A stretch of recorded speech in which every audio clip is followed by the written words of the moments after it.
massive distributed denial of service attack against our servers, and saturated all of our data lines. Like basically hundreds of gigabits of data were saturated. We think we've overcome most of that, and so it's now time to proceed. But as this massive attack illustrates, there's a lot of opposition to people just hearing what President Trump has to say, and but I'm honored to have this conversation. I want to emphasize it's a conversation, um, and it's really intended to just get a feel for what Donald Trump is just like in a conversation.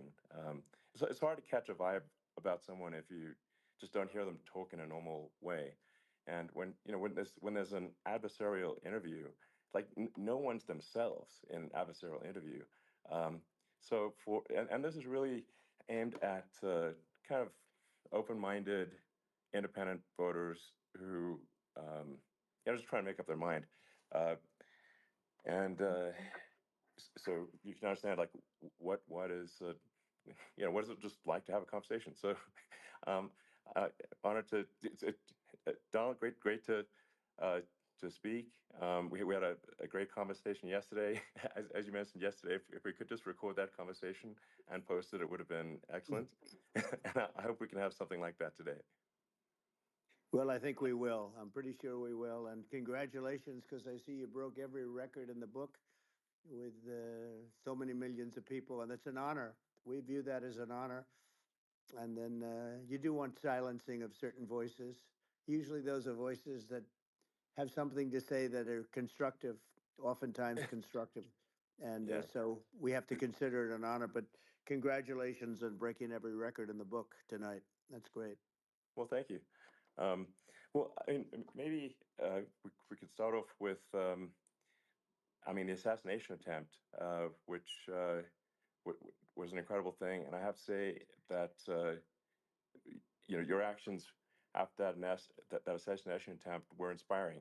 Um, you, instead of shying away from things, instead of ducking down, um, you were pumping your fist in the air and saying, fight, fight, fight. And I think that's, I mean, the president of the United States represents America, and I think that is America. That is strength under fire, and so that's a big part of the reason why I was excited to endorse you as the president of the United States for having another term here. Is that was just incredibly inspiring. But I mean, what was it like for you? Not pleasant, I have to Not be honest. pleasant. I said there was Yeah. blood. I had Being more shot is blood. not I didn't much know fun. I didn't know I had that much blood. The doctors later told me that the ear is a place that is a very bloody place if you're going to get hit.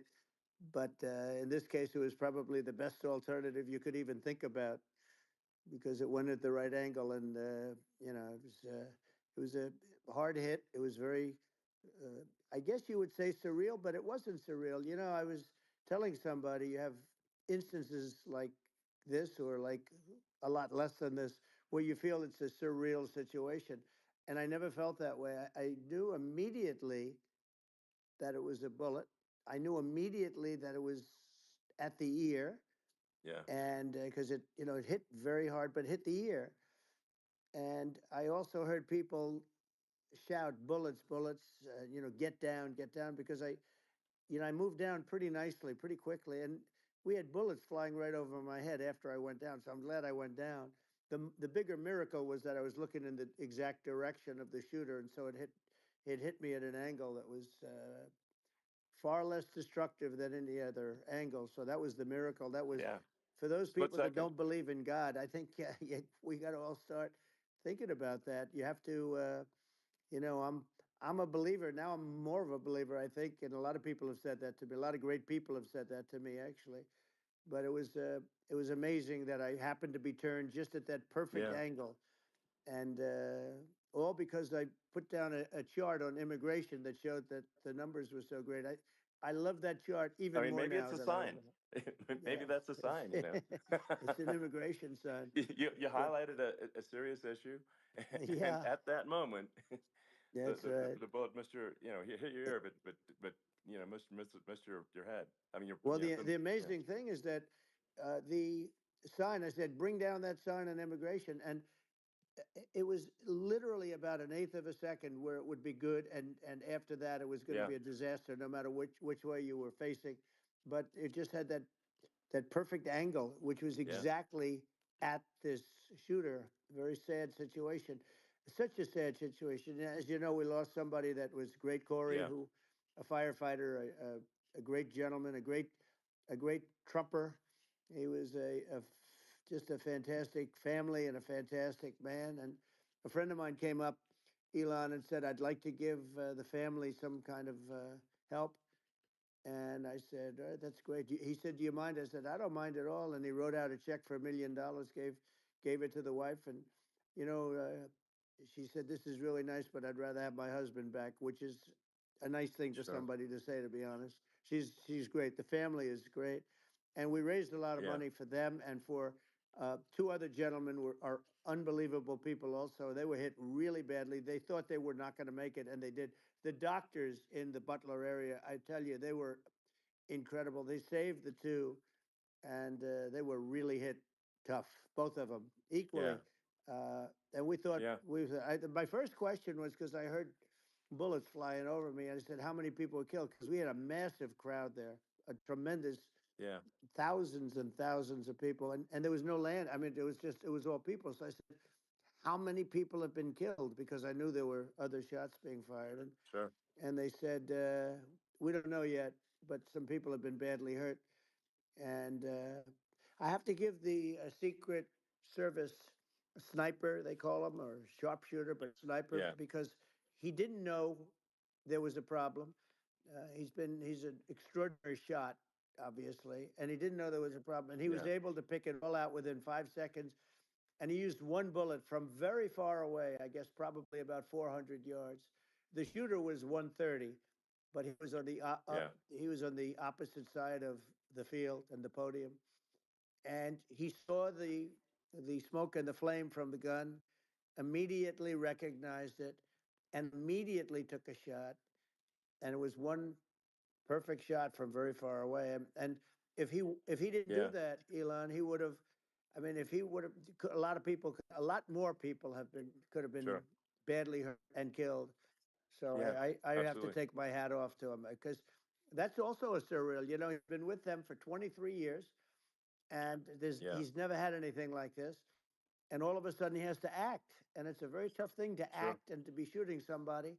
But he saw the gun, saw the smoke, saw the flame from the gun, very far away. I obviously has very good eyes. He's got very good vision, which assume you have yeah, to have in that particular work. But he took absolutely, aim very quickly, and it was they say it was approximately 5 seconds from long range, yeah, one bullet. If that didn't happen, yeah, because the shooter had a lot of bullets, he had a lot of cartridges up sure. there with him, so could Well, have been very. I mean that's clearly, you know, he was very confident in taking that shot to stop the attempted assassination. But I mean, there does seem to be, I mean, some pretty significant failings elsewhere in the system. Like, there's just no way that, like, how on earth does a shooter get on a roof 130 yards away? Um, that seems crazy. I think most people people are wondering how on earth could such a thing happen? Well, you know, I view it as two ways. There should have been nobody on the roof. There were people, Yeah, because there were so many tens of thousands of people there. There were people that were seeing him, and there was one woman with a red shirt and right. Trump all over I it, saw and the videos. she's screaming, "That guy's got a gun!" You know, you saw it probably. Yeah, yeah, There's yeah. a No, I guy saw up the there with videos. a I gun. mean, So. it's like I guess, I mean, for my part, and I think probably many members of the public are wondering how the heck are, you know, basically people wondering by it, pointing out there's a guy on the roof with a gun, Yeah. and they're seeing it, but somehow it's not being addressed. That does seem Yeah, crazy. well, they're going to learn from this. The communication between the local police, who sort of had an idea, and then ultimately a man lifted himself up to the roof, could barely do it because he was pulling himself up, and Yeah. he saw the man with the gun. The man with the gun pointed the gun at him. He thought he was probably going to get shot, but he was like pulling himself up, and because of that, he couldn't get to his gun, and he fell down. Actually, very badly hurt his leg, his ankle. I hear very badly, but Okay. he fell down, and he did. From what I understand, he did say, "There's a guy up there with a gun," and the the shooting started very quickly after that. I think it forced the shooter to go maybe quicker. He was supposed to be a very good shot. Yeah. My sons, Don and Eric, they can't believe what happened, but they said from 130 yards, a bad shot would hit that target almost every time. They said it's like in golf, Yeah. sinking a 2-foot putt. Yeah. It's not a tough No, shot. it's not a long shot. The Secret Service person had the long shot. He had a triple the Yeah. distance actually. So it was a terrible thing. Look, it's hard. I have to say this about the Secret Service. When I went down, and I went down based on I think they're screaming, but other people also, because people saw this happen. You had so many people. One of the miracles was that nobody ran. I mean, if a gun goes off, the crowd Yeah. control people showed us this. When guns go off, and it does happen in stadiums at a soccer match or some kind of a match, everybody flees. They call it a stampede, like cattle. But everybody, and a lot of Yeah. people get killed with those stampedes. We had Sure. more people than you'd have at some of these matches or these games, and nobody left. You had a small group behind us in the grandstand, and that was full. And you look at it as it was taking place, and normally they'd be running. They didn't leave. They saw that I was hurt. They saw a lot of blood, and they saw that I went down, and it's almost like they wanted to be with me. Well, out front, you had thousands, tens of thousands of people. As far as the eye could see, you had people in Butler, as far as the eye could see, and uh, Yeah. and a lot of press too. There was many cameras on watching this. It's what makes it so different, because normally things happen that aren't good, but you never have a picture of it. Here we have all these cameras shooting it, so Yeah.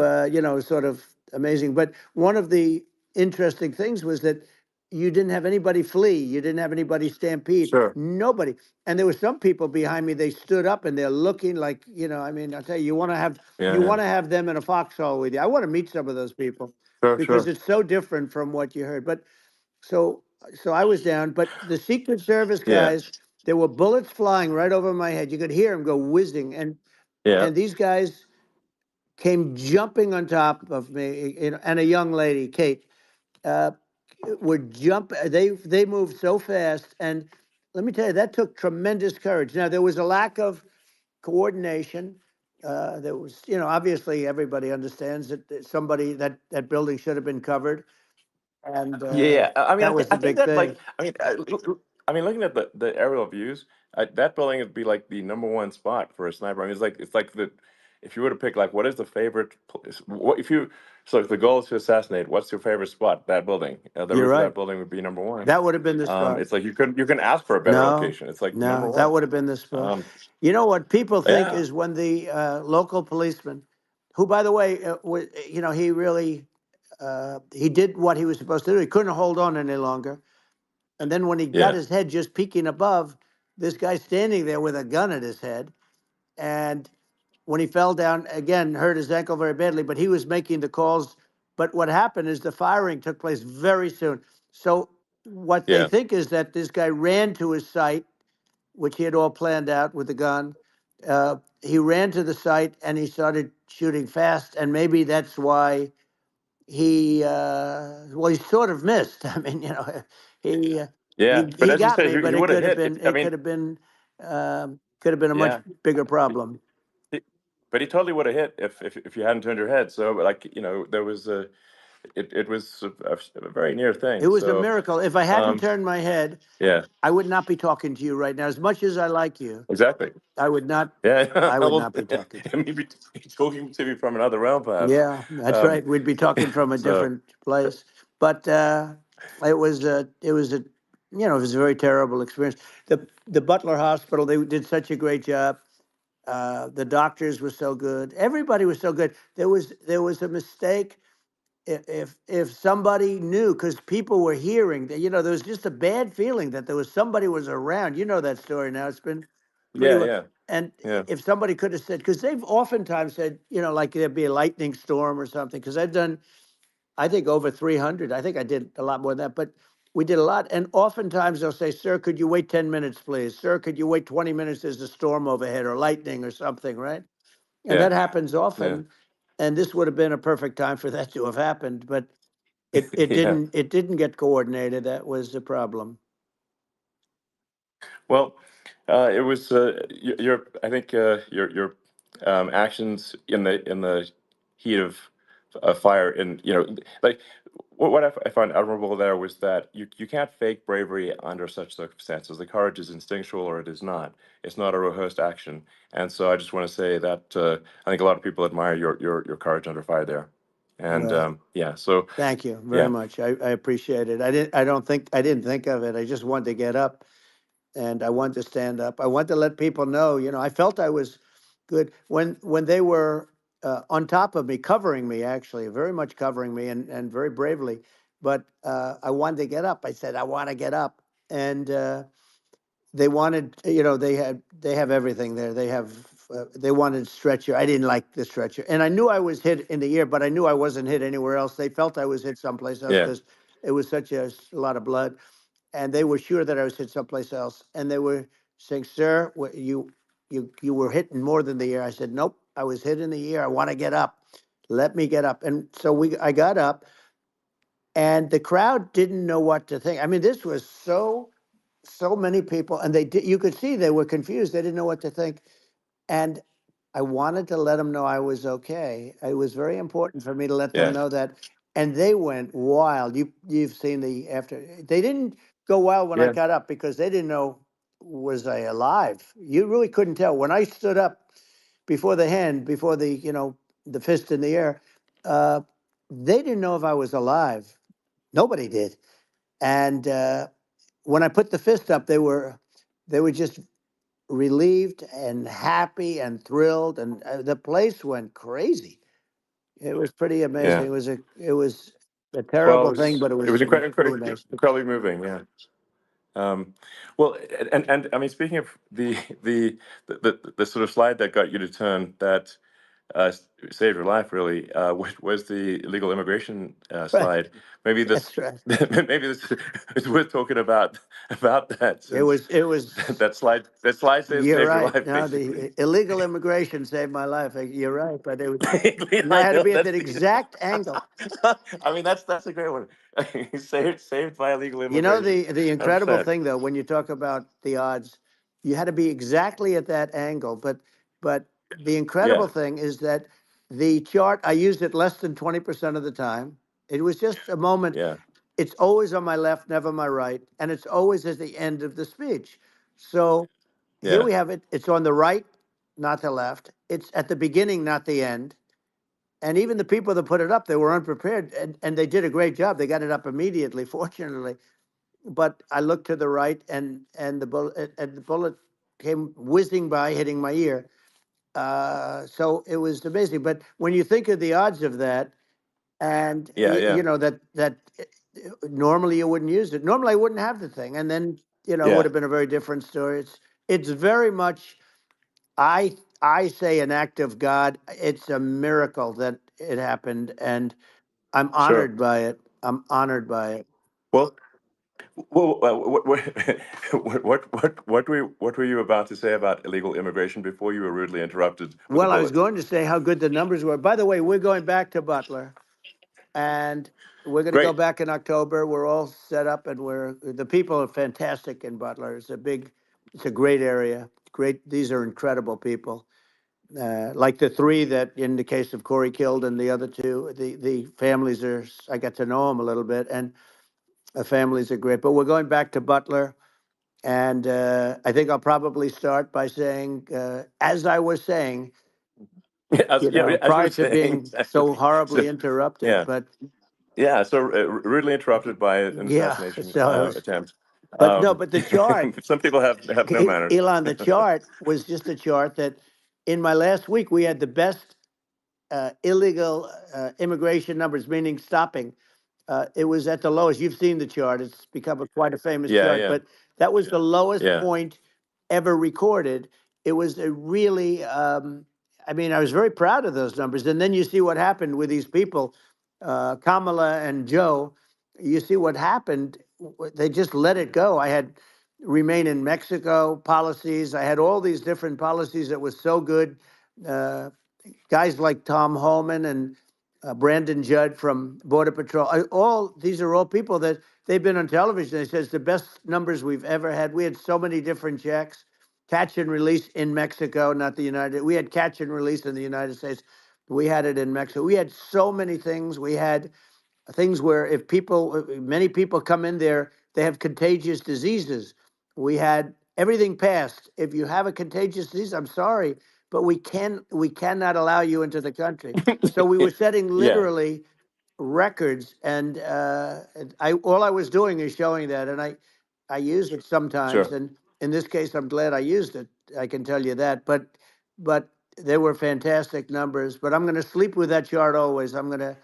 I'll be sleeping with that chart. That chart was very important for a lot of reasons. Well, I mean, would it be accurate to say that you're supportive of legal immigration, but but we also need to shut down illegal immigration, and especially unvetted illegal Yes, immigration, because and that's not the same as saying that everyone who's an illegal immigrant is bad. In fact, I think most people who are illegal immigrants are actually good, but you can't tell the difference unless there's a solid vetting of who comes across the border. Does that accurately 100%. represent your position? I say it Okay. very simply. They have to come in legally. They have to be checked Yeah. because look, Kamala was the border czar. Now she's denying it. Everything that I do, she's Yeah. saying she was strong on the border. We're going to be strong. Well, she doesn't have to say it. She could close it up right now. They could do things right now. It's horrible. Uh, no tax on tips, and all of a sudden she's making a speech and there will be no tax on tips. I said that months ago. And by the way, they had just the opposite. They had not only tax on tips, but they hired 88,000 IRS agents, and many of them were assigned to go get waitresses and caddies and all of this on tips. They have a policy. They had a policy that they were really going to go after you and were really harassing people horribly. And then all of a sudden, for politics, she says, she comes out with what I said, which I think is terrible, and I think it's also hitting them very hard. These people are fake. Now they're also saying they did a good job on the border. We had the worst numbers in the history of the world, not of our country. There's never been a country in history that has had a catastrophe like this. We've had, I believe, and I think you believe this too. You hear 12 Yeah. million, 13. I believe it's over 20 million people came into our country, Yeah. many coming from jails, from prisons, from mental institutions, or a bigger version of that is Yeah. insane asylums, and many are terrorists. And I'll tell you what, they're coming not just from South America, they're coming from Africa, they're coming from all over the world. They're coming from Asia, they're Yeah. coming from the Middle East, they're coming from countries that are uh, stupidly and horribly bombing Israel October 7th. They're coming from all over the world. And you look at it's so sad October 7th because it should have never happened. Yeah. It's so sad when Sure. you look at Ukraine. It should have never happened. We have a defective Yeah. government. These are defective people, and they're not people that should be running it. But where you see it the best is the border, because you have millions of people coming in a month, and then she gets up and she tries to pretend like she's going to do something. She had 3.5 years. And by the way, they have another 5 months that they can do something, but they Yeah. won't do anything. It's all talk. She's No. incompetent and he's incompetent. And frankly, I think that she's more incompetent than he is. And that's saying something because he's not too good. Yeah. No. I think it is. essential to have a secure border.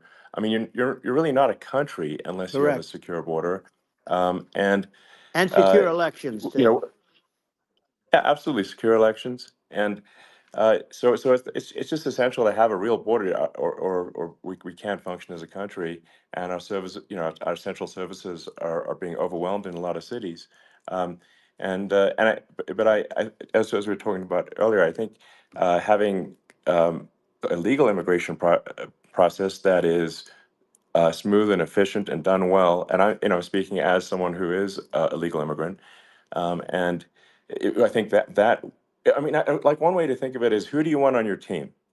Um, who do you want on Team America? And I think we want to just say, okay, we want to let in people who are gonna, be great contributors to our society and to our economy, Right. and who do you want on the team? And it's not to say that, like in my opinion, actually, I'd say like probably most of the illegal immigrants actually are actually good, hardworking people. That's my opinion, but some are not, and you just have this sort of adverse selection process where, if somebody's if somebody's like a you know uh, has a career in theft or robbery, I don't understand what's taken them so long to get here, because we're such a target-rich environment. Um, I mean, why aren't more people who have a career in, bad things coming here sooner? Because I mean, it's a piece of cake to go rob, houses in LA or New York, compared to other parts of the world. And, in a lot of places in America, if you try to stop the person who's robbing you, you'll be arrested. Yeah.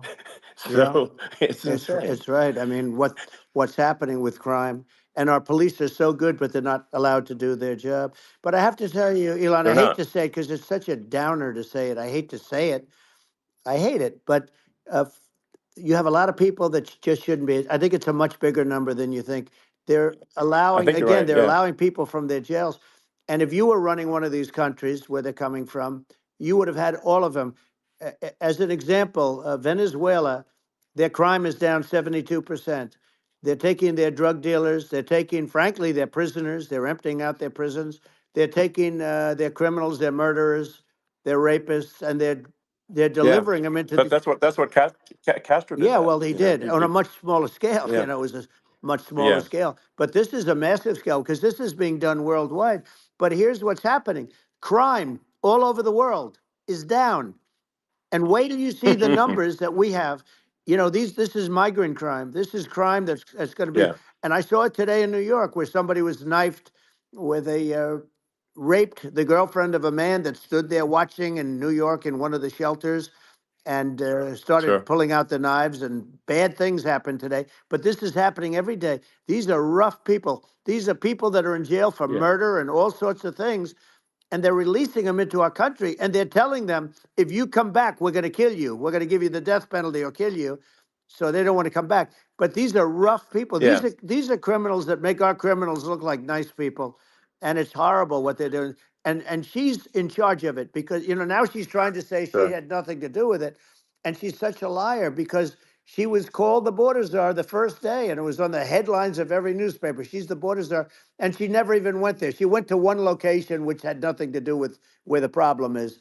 She went in and out, I Right. guess, because she was getting a lot of pressure, Yeah. but Yeah. had nothing to do where the problem Yeah. is. But she was Well. the Well. border czar, and people Yeah. Yeah. can't allow them to get away with their disinformation campaign. Now she's trying to say that she wasn't really involved, and the whole thing is horrible. She was totally in charge. She could have shut the border down without him. He didn't know what he was doing anyway, so he wouldn't have even known Yeah. what happened. You could shut the border down; he wouldn't Yeah. even know the difference. But uh, the fact is that she was border czar. But if you don't have to call her Yes. that, the fact is you could just call her. She was in charge of the border, and the border was the worst Right. ever. It's simply not working. No, It's it's I mean, horrible. whether it's by whether it's a question of of intention or competence, either way, we don't have a secure border, and we have people streaming over like it looks like a World War Z zombie apocalypse at times. And sometimes you got to sort of wonder, like, is it real or not? So because you see things, you're like, is it real? So I went to the border at Eagle Pass, and I saw for myself in Texas, and I was like, okay, it's real. I'm like seeing this in real time. I actually posted the video like just live. I just flew there one day and just to see, hey, is this made up or real? And I'm just seeing people stream across the border, and I have to say, at least the people that I saw did not look friendly. So These are people people. can look at my video and say, hey, Yeah. does these people look friendly? I don't look super friendly. So These are people that um, Elon would not be the same man if he had to walk across the street and look these people in the eye. These are rough people. These are really rough people coming across. And I know rough people. And these are people that we don't want in our country. And the caravans are coming in and they're putting and who's doing this are the heads of the countries. And you would be doing yeah, it, and so would I. And everyone would say, oh, what a terrible thing to say. The fact is, it's brilliant for them because they're taking all of their bad people, really bad people. And I hate to say this, the reason the numbers are much bigger than you would think is they're also taking their non-productive people. Now, these aren't people that will kill you. We have enough of them, but these are people that are non-productive. They are just not productive. I mean, for whatever reason, they're not yeah, workers or they don't want to work or whatever. And these countries are getting rid of non-productive people in the caravans in many cases, and they're also getting rid of their murderers and their drug dealers and the people that are yeah, really brutal people. And they're coming into our country yeah, at levels that have never been seen before. And I saw an ad just before I got on the air. I'm walking over here, and I saw an ad by Kamala saying how she is going to provide border security. Where has she been for 3.5 years? For 3.5 years, yeah. No, no. we have 20 million people I poured think is in. It's a terrible Yeah, I thing. think this, frankly, I think this is a fundamental existential issue for the United States. And if we have another 4 more years of open borders, and it's going to be even worse with another 4 more years, it's going to be even worse than it's been for the past, 3.5 years. I'm not sure we've got a country You don't have left a country at that left. point. Elon, if they get in, you will have 50 to 60 million people from all over the world, not South America only. We think of South America, we think of Honduras and El Salvador, Guatemala, and Mexico, the four. But it's not that. It's everywhere. They're coming in from Yeah, everywhere. And I had to stay in Yeah, I think Mexico. this is a super important Yeah. point. Like people, it's like basically when I went down there, I was like, well, where are people from? It's like almost no one was from Mexico. To No, be clear, Mexico it's less, it's just it's just less it's than just the the others. border. It's just the border with Mexico. But the people coming in, it's Earth, the rest of Earth, and America is only about 4 or 5% of the population of Earth. It would only take a few percent of the rest of Earth to overwhelm everything in the We're U.S. already So overwhelmed, Elon. We're overwhelmed. You had to see the news tonight about New York. New York, and I love that place, and what they're doing to it is horrible, what they're doing to it. And all the courts do is they yeah, try and focus on Trump. Okay, then let's focus on Trump, who did nothing wrong. I complain about a rigged election.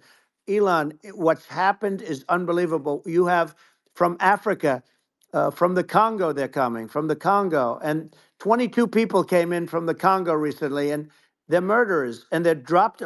They drop them. They take them out of jails, which is very expensive, to maintain the jails. Although they don't do too much maintaining, I can tell you. But they take them out of jails, prisons. They take them out and they bring them to the United States. They deposit them in the United States and say, "Don't ever come back, or you're going to be executed." And they don't want to come back, but they won't come back. sure. But they're coming from Africa. They're coming from Asia. They're coming from the Middle East. They're coming from South Well, America. just They're Earth, coming from rest of Earth, everywhere. basically. And there are a lot of Yeah, really everywhere on bad Earth. ones. It's just an everywhere on Earth thing, and it's just not possible for the United States to absorb everyone from Earth, or even a few percent of the rest of Earth. It's just not possible. Well, So Elon, we're going to uh, have just to that's just to yeah, finish this up. We're going to have the largest deportation in history of this country, and we have no choice. Otherwise, we're going to have a country. What they've done to our country. Think of it, with in Venezuela and in some of these other countries. Crime is down 50, 60, 70, 80%. And you would be the same. You would have, Yeah, I'll yeah, tell you what, Venezuela has not gotten rid of all of them. They've gotten rid of about 70% of their really bad people. Their jails are about 50% uh, put into the United States. Same with other countries. Some sure. are at 30%, some are at 50%. They're all different. But the bottom line is they're all going to be at 100%. Why wouldn't you put 100% of it? Yeah, And they're doing it right now while this third-rate phony candidate. Don't forget, I beat Biden. He failed in the debate miserably. And, some people said, oh, gee, it's too bad. It's too bad he did so badly, or I did well in the debate. The first night they said, wow. One of the people at CNN said that was the greatest debate performance I've ever witnessed. And then 2 days later, they didn't talk about that. They just said he was bad. But that's okay. That's the way I get treated. And I don't mind that at all. What I can tell you is this: we cannot have a Democrat. We cannot have her. She's incompetent. She's as bad as Biden in a it's different. Look, yeah. she hasn't done an I mean, interview since this yeah, whole scam started. well, And say what you want. This yeah, was a coup. This was a coup of a president of the United States. He didn't want to leave, and they said we can do it the nice yeah. way or we can do it the No, hard way. yeah. Not, I mean, they just took him out back behind the shed and basically shot him. Oh, what they did Biden. with this guy, So and I'm no yeah, fan of his, and he was a horrible president, the worst president in history. And one of the reasons he was so bad, first of all, the Israeli attack would have never happened. Russia would never have attacked Ukraine, and we'd have no inflation. And we wouldn't have had the Afghanistan mess, if you think of it, well, and we wouldn't have had yeah, Afghanistan. But we think of it, well, yeah. you take a few of those events away, and we have a different world. We would also have No, no no, you're yeah. inflation was caused by oil. Yeah, no, no. I think you're making an excellent point here, which is that when other countries can, that are, are thinking about invading or doing bad things, when they're thinking about that, they're thinking about, okay, what's the American president going to do, and do they fear the American president, or is it someone they do not respect or and do not fear? And I think they would they rightfully be. I mean, look at the footage with the assassination. They're like, okay, uh, President Trump is like, don't mess with me. I mean, that's like, whereas I think people are not going to be, and they obviously have not been at all intimidated by Biden, and they certainly will not be intimidated by Kamala. And you have to really think of that in the context of global security. That if the American president is someone that, like, evil dictators are scared of, that makes a huge difference to the security of the world. So I had a good relationship with Putin, despite the Russia hoax that lasted for over 2 years. Just a hoax created by Hillary Clinton and Adam Shifty Schiff, some just bad people, just sick people, frankly. I mean, Schiff is a sick person. He's going to end up probably being a senator. It's hard to believe. The whole thing is hard to believe. But, they put our country in danger with that stuff, too. They actually, when they make up stories, and you have to fight your way out of it for a long time. But I know Putin very well. I got along with him very well. He respected me, and it's just one of those things. And we would talk a lot about Ukraine. It was the apple of his eye. But I said, don't ever do it. Don't ever do it. I shut down Nord Stream 2. That was the big oil pipeline, the biggest, I think, the biggest pipeline in the world going all over Europe. I shut it down. Biden came, and then they say, Yeah, I loved Russia. I was a friend of Putin, and I loved Russia. No, he actually said to me one time, he said, if you're my friend, I'd hate to see you as an enemy. I shut down his pipeline, the biggest pipeline. They were looking at that to yeah, fund, and this pathetic president gets in there, and the first thing he did, one of the early things he did, is he shut down Keystone XL pipeline, which is our pipeline that would have employed 48,000 people, pipeline workers, shuts it down. That was, a massive job that Obama refused to allow. yeah, I allowed it in my first week because it was jobs and it moved oil. And by the way, in a much more environmentally friendly way. It's underground. It's not a truck that catches on fire or a train that catches on fire. But think of it. He shut down the uh, XL pipeline, the Keystone XL pipeline. He yeah. shuts that down and he approves the Russian pipeline, Yeah, it doesn't make any right? sense. It's inconsistent. Certainly but I mean, I think it's just worth emphasizing to listeners, the that the immense importance of whether the United States president is intimidating or not intimidating, and how much that matters to global security. Because there's some real tough characters out there, and if they don't think the American president is tough, they will do what they want to I do, know every one of and them. it puts the whole Yep. world in danger. Elon, I know every one It's of a them, big and I know deal. them well. I know Yeah, Putin. I know President Xi. I know Kim Jong Un of North Korea. I know every one of them. And let me tell you, people will say, "Oh, this is terrible." He said, "I'm not saying anything good or bad. They're at the top of their game. They're tough. They're smart.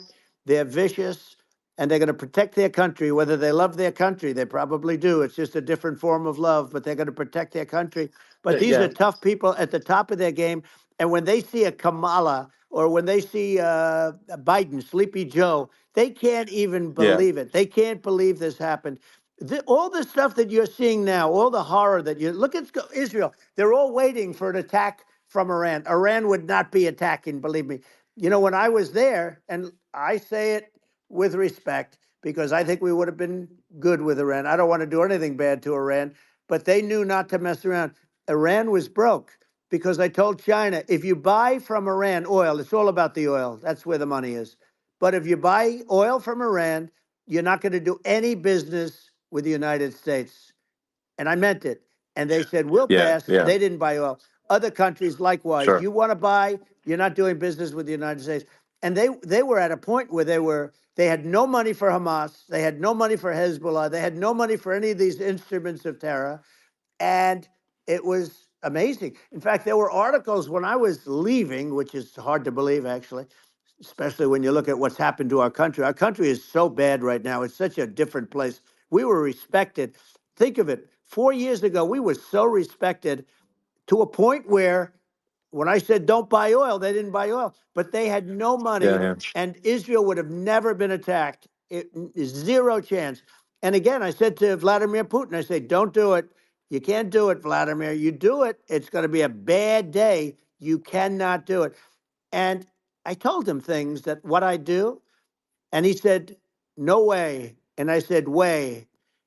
And you know, it's the last time we ever had the conversation.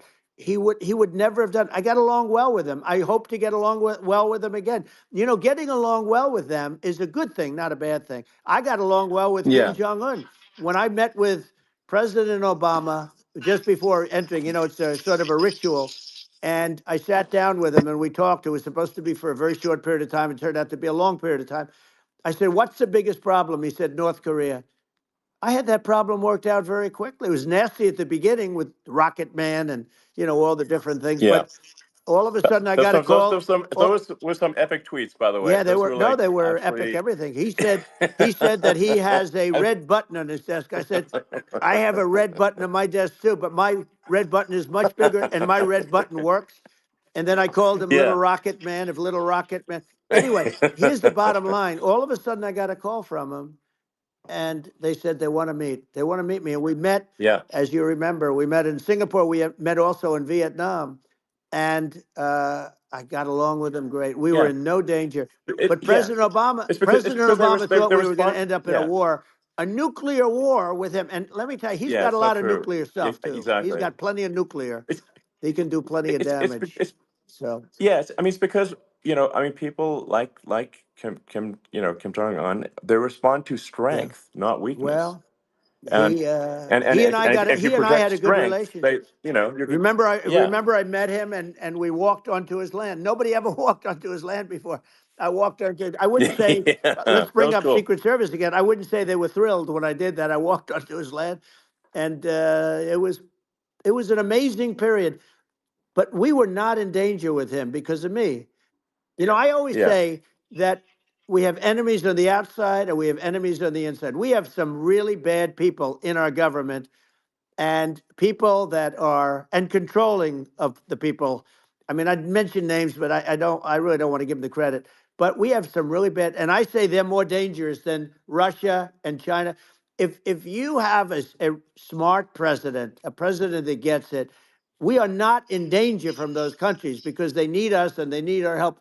I mean, we forced Obama, if you think about it, Obama and Biden and Bush to a certain extent, in all fairness, forced Russia and China together.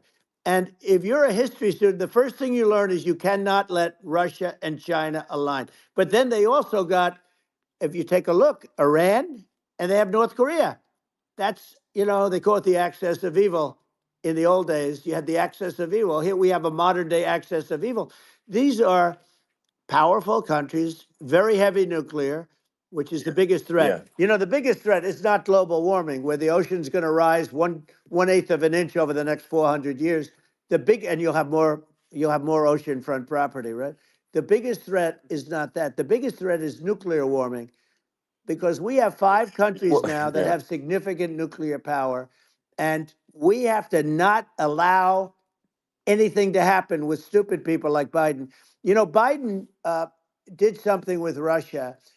There was no chance of him ever going in. And when I left, and then after I left, they started forming big armies on the border with Ukraine, right? And I looked at that, and I thought he was doing that because Putin's a good negotiator. I thought he was doing that to negotiate. But then Biden started saying such stupid things. For instance, he said that it can be a NATO country. Now, Russia, for as long as there's been NATO, has said we're never going to agree to that. And we go right up front and say that. And we did things and said things through this president with a low IQ, very low IQ. He had a low IQ 30 years ago, by the way, but now he might not even have a IQ at all. There's nothing on the board that goes this low. He said things that were so stupid that war had zero chance of happening if I were there. Zero chance. He was saying everything Yeah. the opposite. Everything the opposite. And it's so sad because many more people have been killed in Ukraine than you read about. You don't read about how bloody it is and how disastrous. Hey, Sure. look, just in the 2 armies, you lost 500,000 people. And Yeah. uh, and No, Ukraine's having a hard time. Ukraine, I don't know if you saw yeah. the article recently, and it's true. You don't hear the true story, but if you think about it, Russia's gone. Russia defeated Germany with us, and they defeated Napoleon. They've been around a long time. They're a big fighting Yeah. force, Sure. Of and it's course. very unfair. And Ukraine now doesn't have enough men. They're now using young men and very old men to fight, and we're in a very bad position.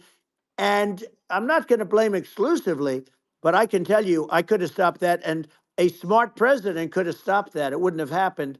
But we had a Yeah. man that actually made it more prevalent. It was so bad. The words that he was using, the stupid threats coming from a stupid face that he was using. I said, this guy's going to cause us a war. He's going to cause us. And let me tell you, Yeah. it can Yeah. lead to World War III. That can lead to World War III. The Middle East can lead to. We have numerous places that could end up in a Yeah. World War III right now for no reason No, whatsoever. I think you're right.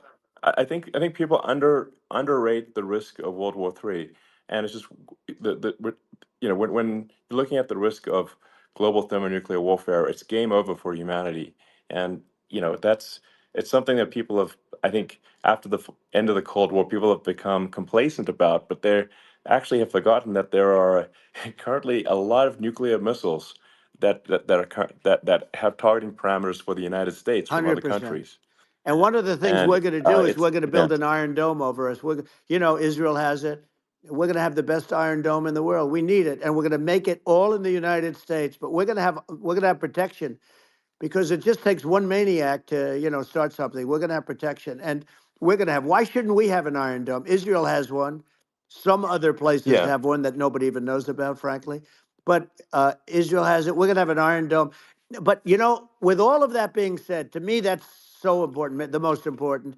But with all of that being said, the election's coming up, and the people want to hear about the economy and the fact that they absolutely, sure. can't buy groceries because they don't have enough money to buy groceries. The inflation has killed them. Food prices are up 50, 60, even 100% in some cases. And this stupid administration allowed this to happen. And it's a shame. And that's the thing that people most care about, in my opinion. They care about the border a lot. And we discuss the border at great length. It's nice to have a Yeah, yeah, forum like this where I can discuss something at length. And by the way, you think Biden could do this interview? Do you think that Kamala could do this interview? They would take a pass on no, they you. could not. So they don't need Elon. They don't need Elon screaming out questions. It's pretty sad when you think that somebody that does this for a living can't answer a question or is afraid to do an interview. And in her case, with a very friendly interview, she's got all friendly interviewers. It's pretty sad. Yes, But the absolutely. big thing now is the Well, economy, Elon. yeah, And as much as yeah, I mean, I view nuclear as the single most important thing, but a lot of people don't. A lot of people don't understand that. But it doesn't have to.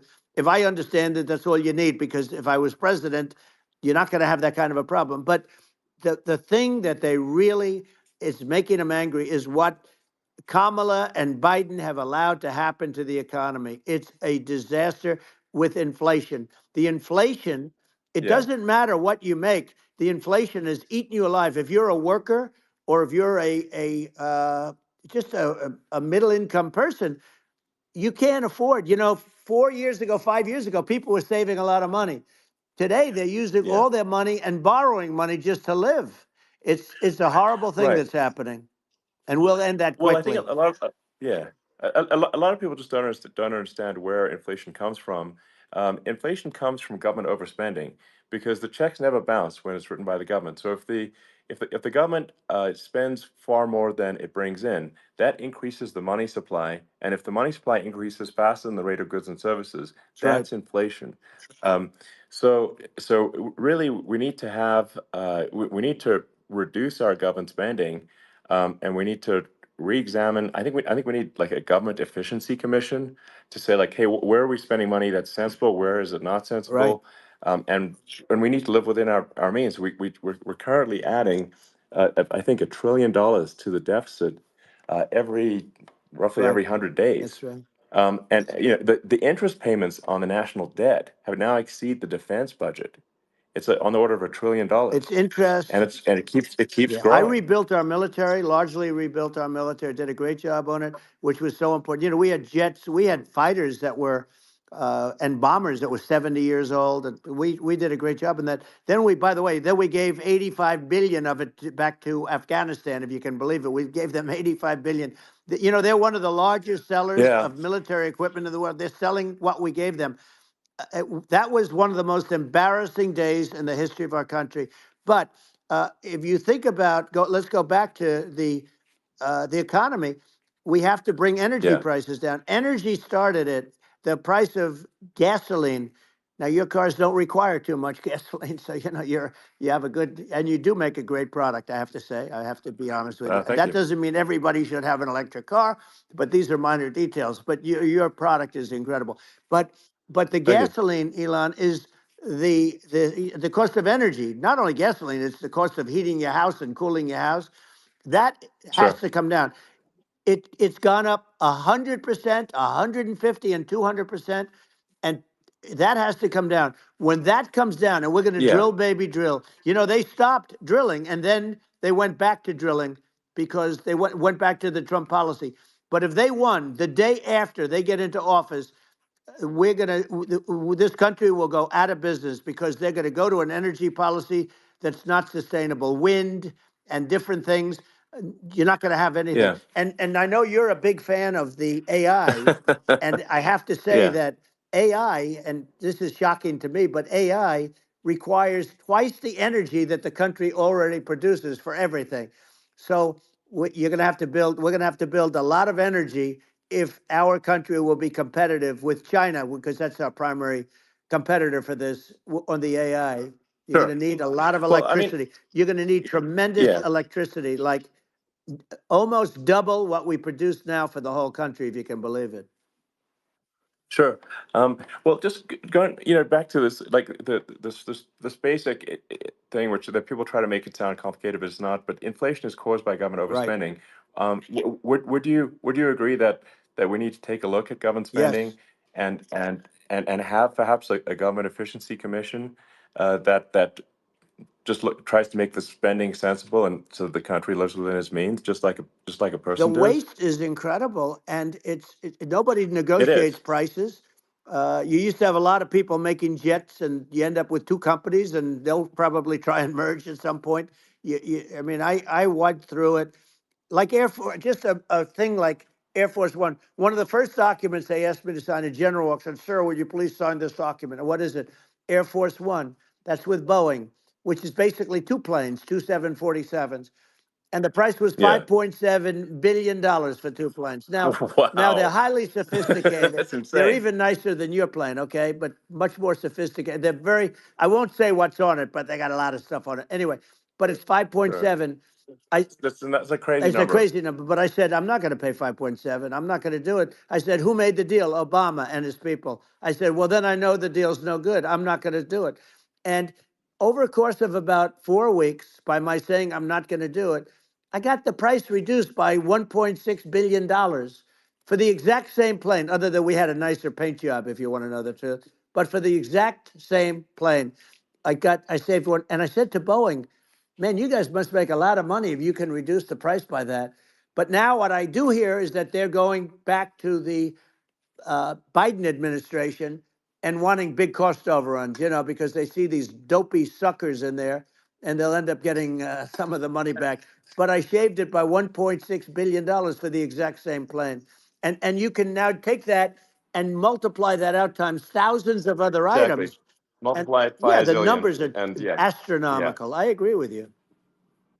Well, I mean, if so, I think it would be great to just have a government efficiency commission that takes a look at these things and just ensures that the taxpayer money, the taxpayers' hard-earned money, is spent in a good way. I'd be happy to help out on such a commission I'd love if it. it were formed. Well, you're the greatest cutter. I mean, I look at what you do. You walk in and you just say, "You want to quit?" They go on Yeah. strike. I won't mention the name of the company, but they go on strike, and you say, "That's okay. You're all gone. You're all gone." So every one of you is gone, and you are the greatest. You would be very good. Oh, you would love it. But if you look at Argentina. Well, I'd be happy to Yeah, by help the way, out. congratulations. I Yeah. just looked at the number of people that are listening to you and I chat. We'll call it a chat. But Yeah. congratulations. This is very good. I mean, it's great. And you're an interesting character. The new head of a place called Argentina, and he's a big, Malay's awesome. he's great. And Yeah. he's a big MAGA fan, that he ran on MAGA. And he took it to an extreme too. He ran on MAGA, and I hear he's doing really a terrific job. It's called Make Argentina Great Again. It worked out perfectly. He came in, he bought a lot of hats, he brought everything, but he's doing a big job. He really cut. And I'm hearing Yeah. they're starting to do pretty well. Inflation's getting down. They had like Yes, exactly. 2,000%. And they had inflation like not normal inflation. They had the real deal. But we're going to Yeah. have that pretty soon. We have, I think we Yeah. have the worst inflation we've had in 100 years. They say it's 48 years.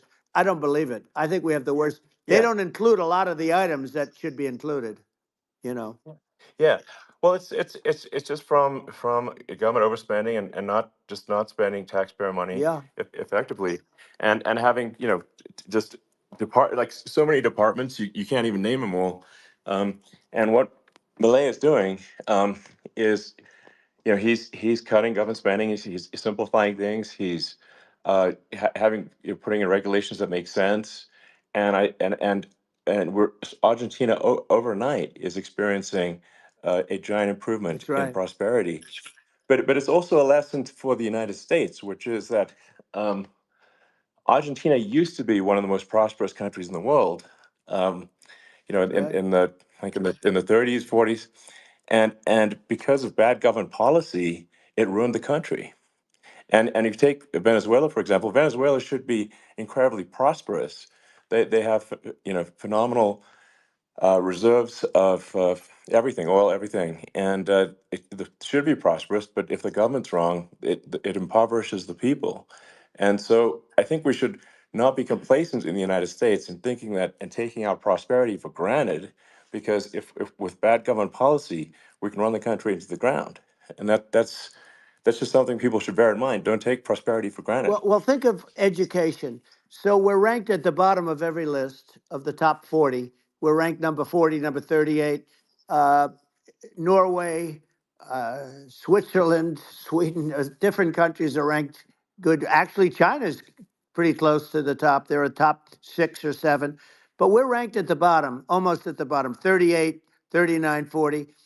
In other words, horrible. And yet we spend more per pupil than any other country in the world. So we spend more. And what I'm going to do, one of the first acts, and this is where I need an Elon Musk. I need somebody that has a lot of strength and courage and smarts. I want to close up Department of Education, move education back to the states, where Yeah. where states like Iowa, where states like Idaho, not every state will do great, because states that basically aren't doing good now. You look at Gavin Newsom, the governor of California. He he's terrible. He does a terrible job. So he's not going to do great with education. But of the Yeah. 50, I would bet that 35 would do great, and 15 of Yeah. them, or 20 of them will be as good as Norway. Norway is considered great. Uh, you can name them. I mean, just they're so good. Some of Yeah. these countries are so good. But if you go into some of these really well-run states, we have states that don't know what debt is. We have states that have low taxes, no debt, everybody working. They're really well run, Sure. and maybe they have certain advantages in terms of location, in terms of the land, or the sun, and the water, and the whole thing. There are a lot of advantages that some people have. But if you moved education back to the 50, you'll have some that won't do well, but they'll actually be forced to do better, because it'll be a pretty bad situation.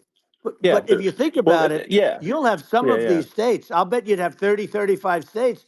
It'll be much better. And you know what it'll cost? Less than Yeah. half what it is in Washington.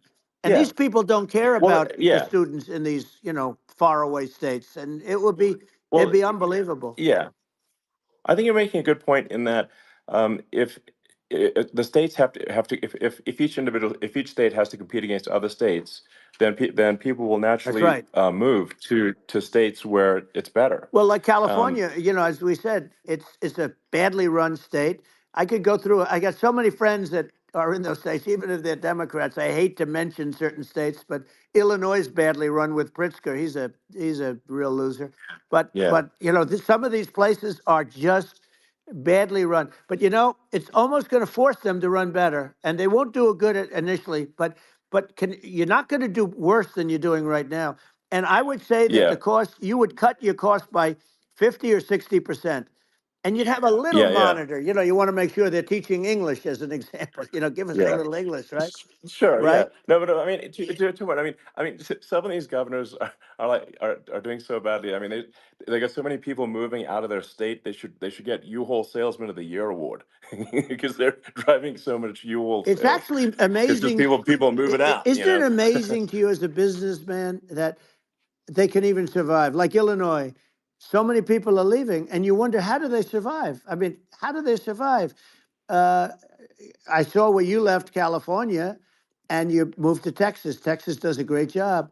But, I Yeah, mean, I just wonder, how do these states survive when big businesses, a big oil company just left California, as you know, and they moved to Texas.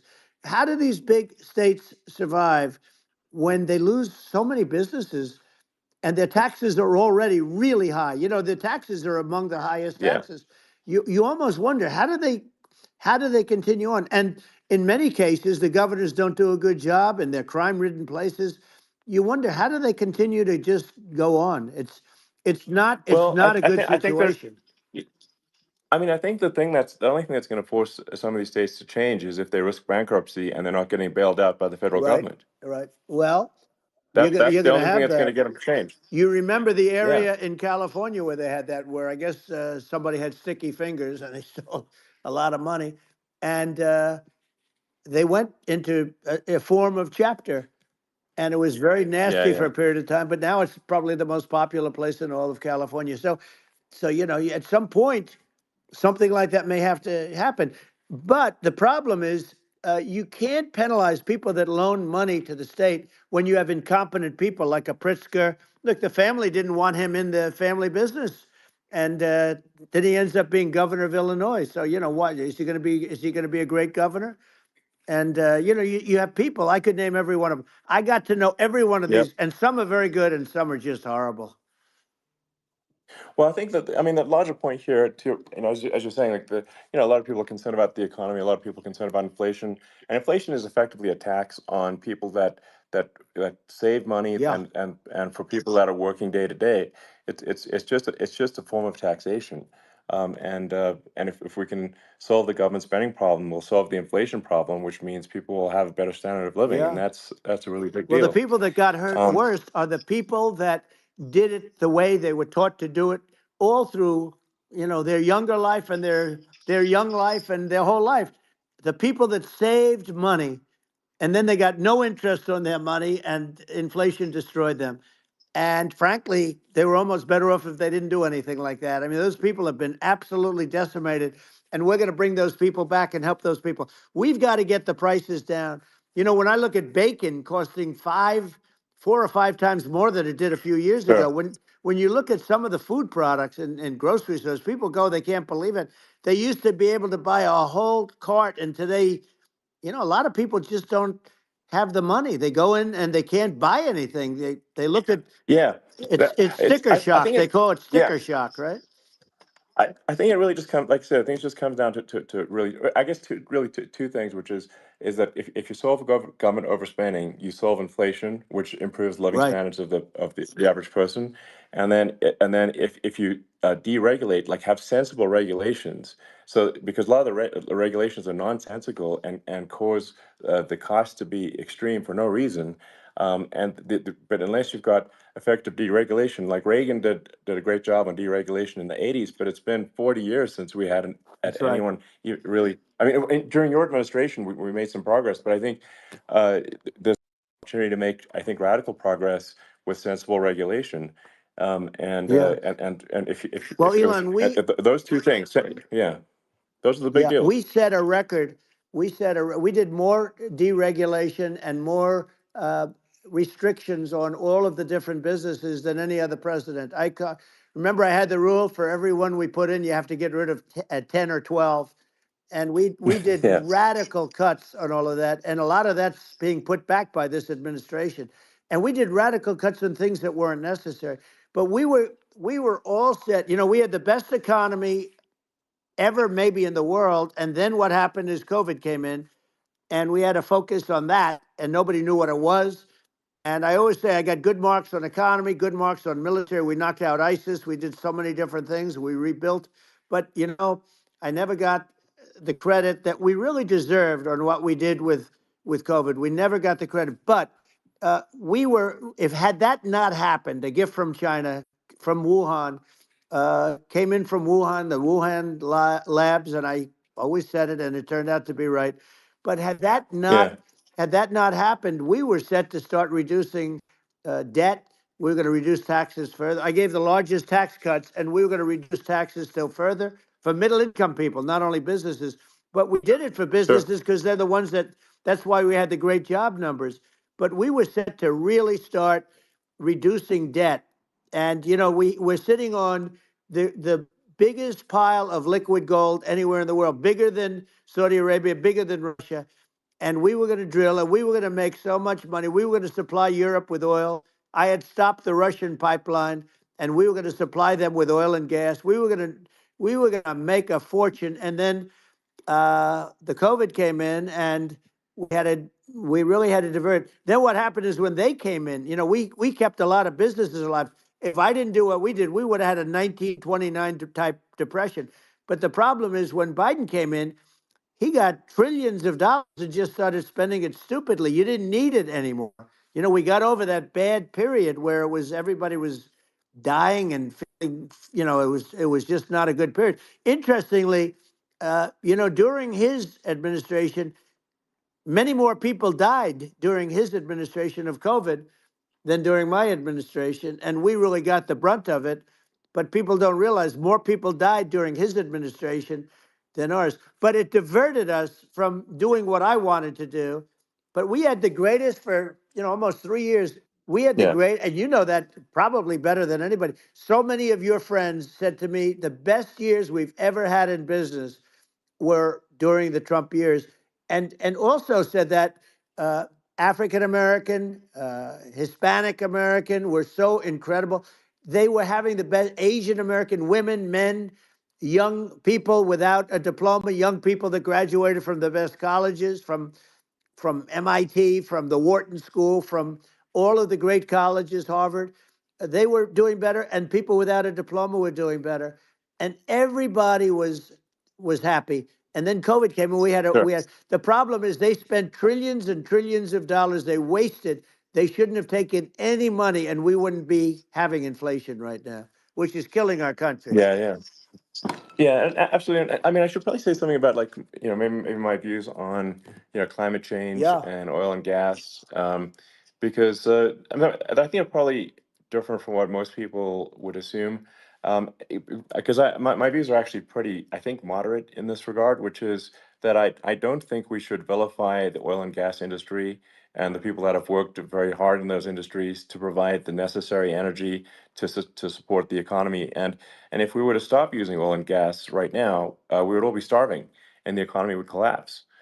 So I don't think it's right to sort of vilify the oil and gas industry, and the world has a certain demand for oil and gas, and it's probably better if the United States provides that than some other sure, countries, and it would help with prosperity in the U.S.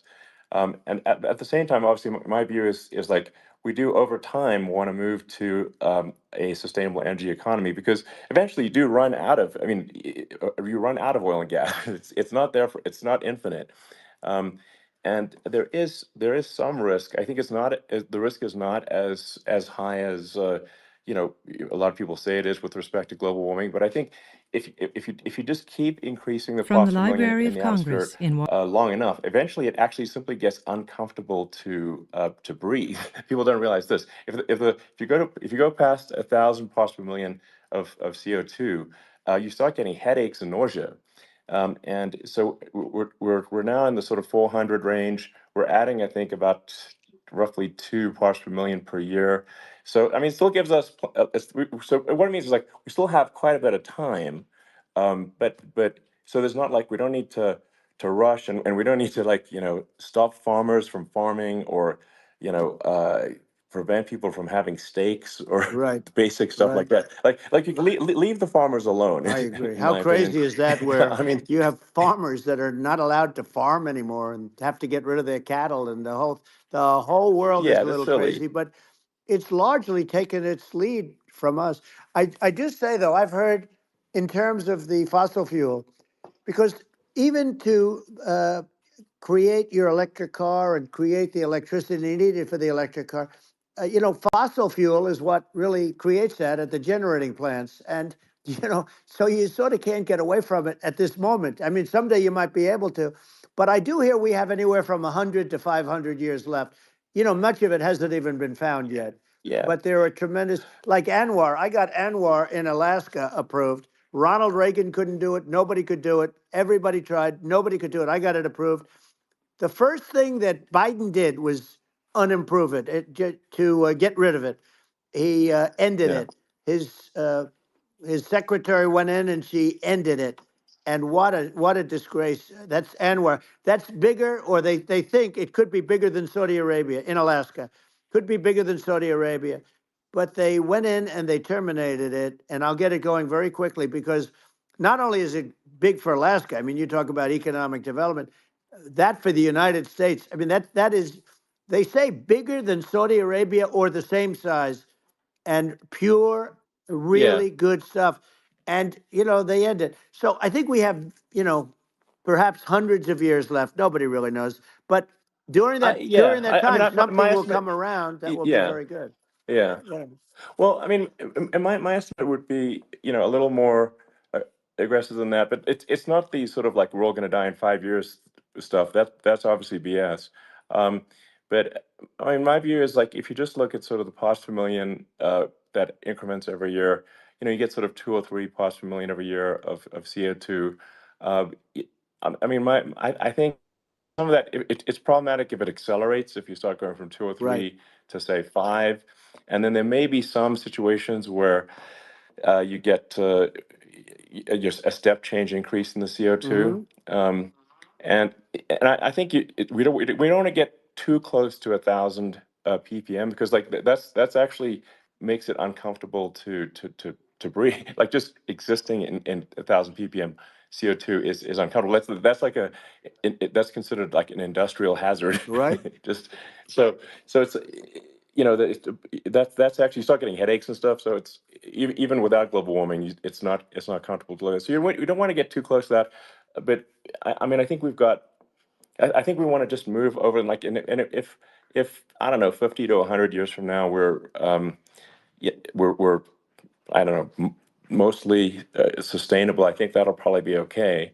Um, so it's not like the house is on fire immediately, but I think it is something we need to move towards. And on on balance, it's probably better to move there faster than slower. But like I said, without vilifying the oil and gas industry, and without causing hardship in the short term. I think this can be done, without, but people can still have, a stake, and they can still drive gasoline Sure. cars, and it's okay. It's like, it's not. I don't think we should vilify people for it, but I think we should just generally lean in the direction of sustainability. And I actually think solar is going to be a majority of Earth's energy generation in the future, and it's certainly trending that way. Mm-hmm. And so you get the solar power, combine that with batteries, so because obviously the sun doesn't shine at night, and then you use that to charge the electric cars, and you have a long-term sustainable solution. And that's what Tesla's trying to move things towards, and I think we've made a lot of progress in that regard. But when you look at our cars, we don't believe that environmentalism, that caring about the environment, should mean that you have to suffer. So we make sure that our cars are beautiful, that they drive well, that they're fast, they're sexy. I mean, they're cool. In fact, literally, I mean, the sexy joke, Model S, Model 3, Model X, and Y spells out sexy. It's probably the most expensive joke out there.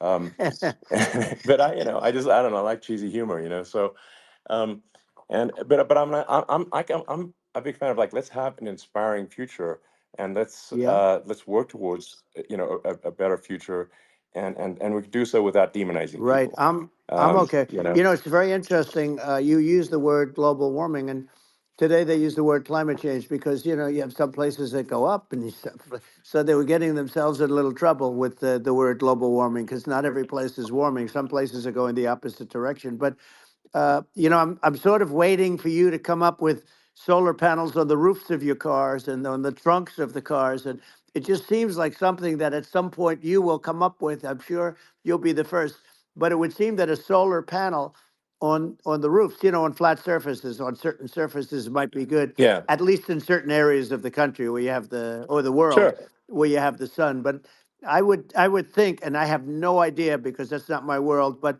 I would think that this would be something that would be interesting. But the one thing that I don't understand is that people talk about global warming or they talk about climate change, but they never talk about nuclear warming.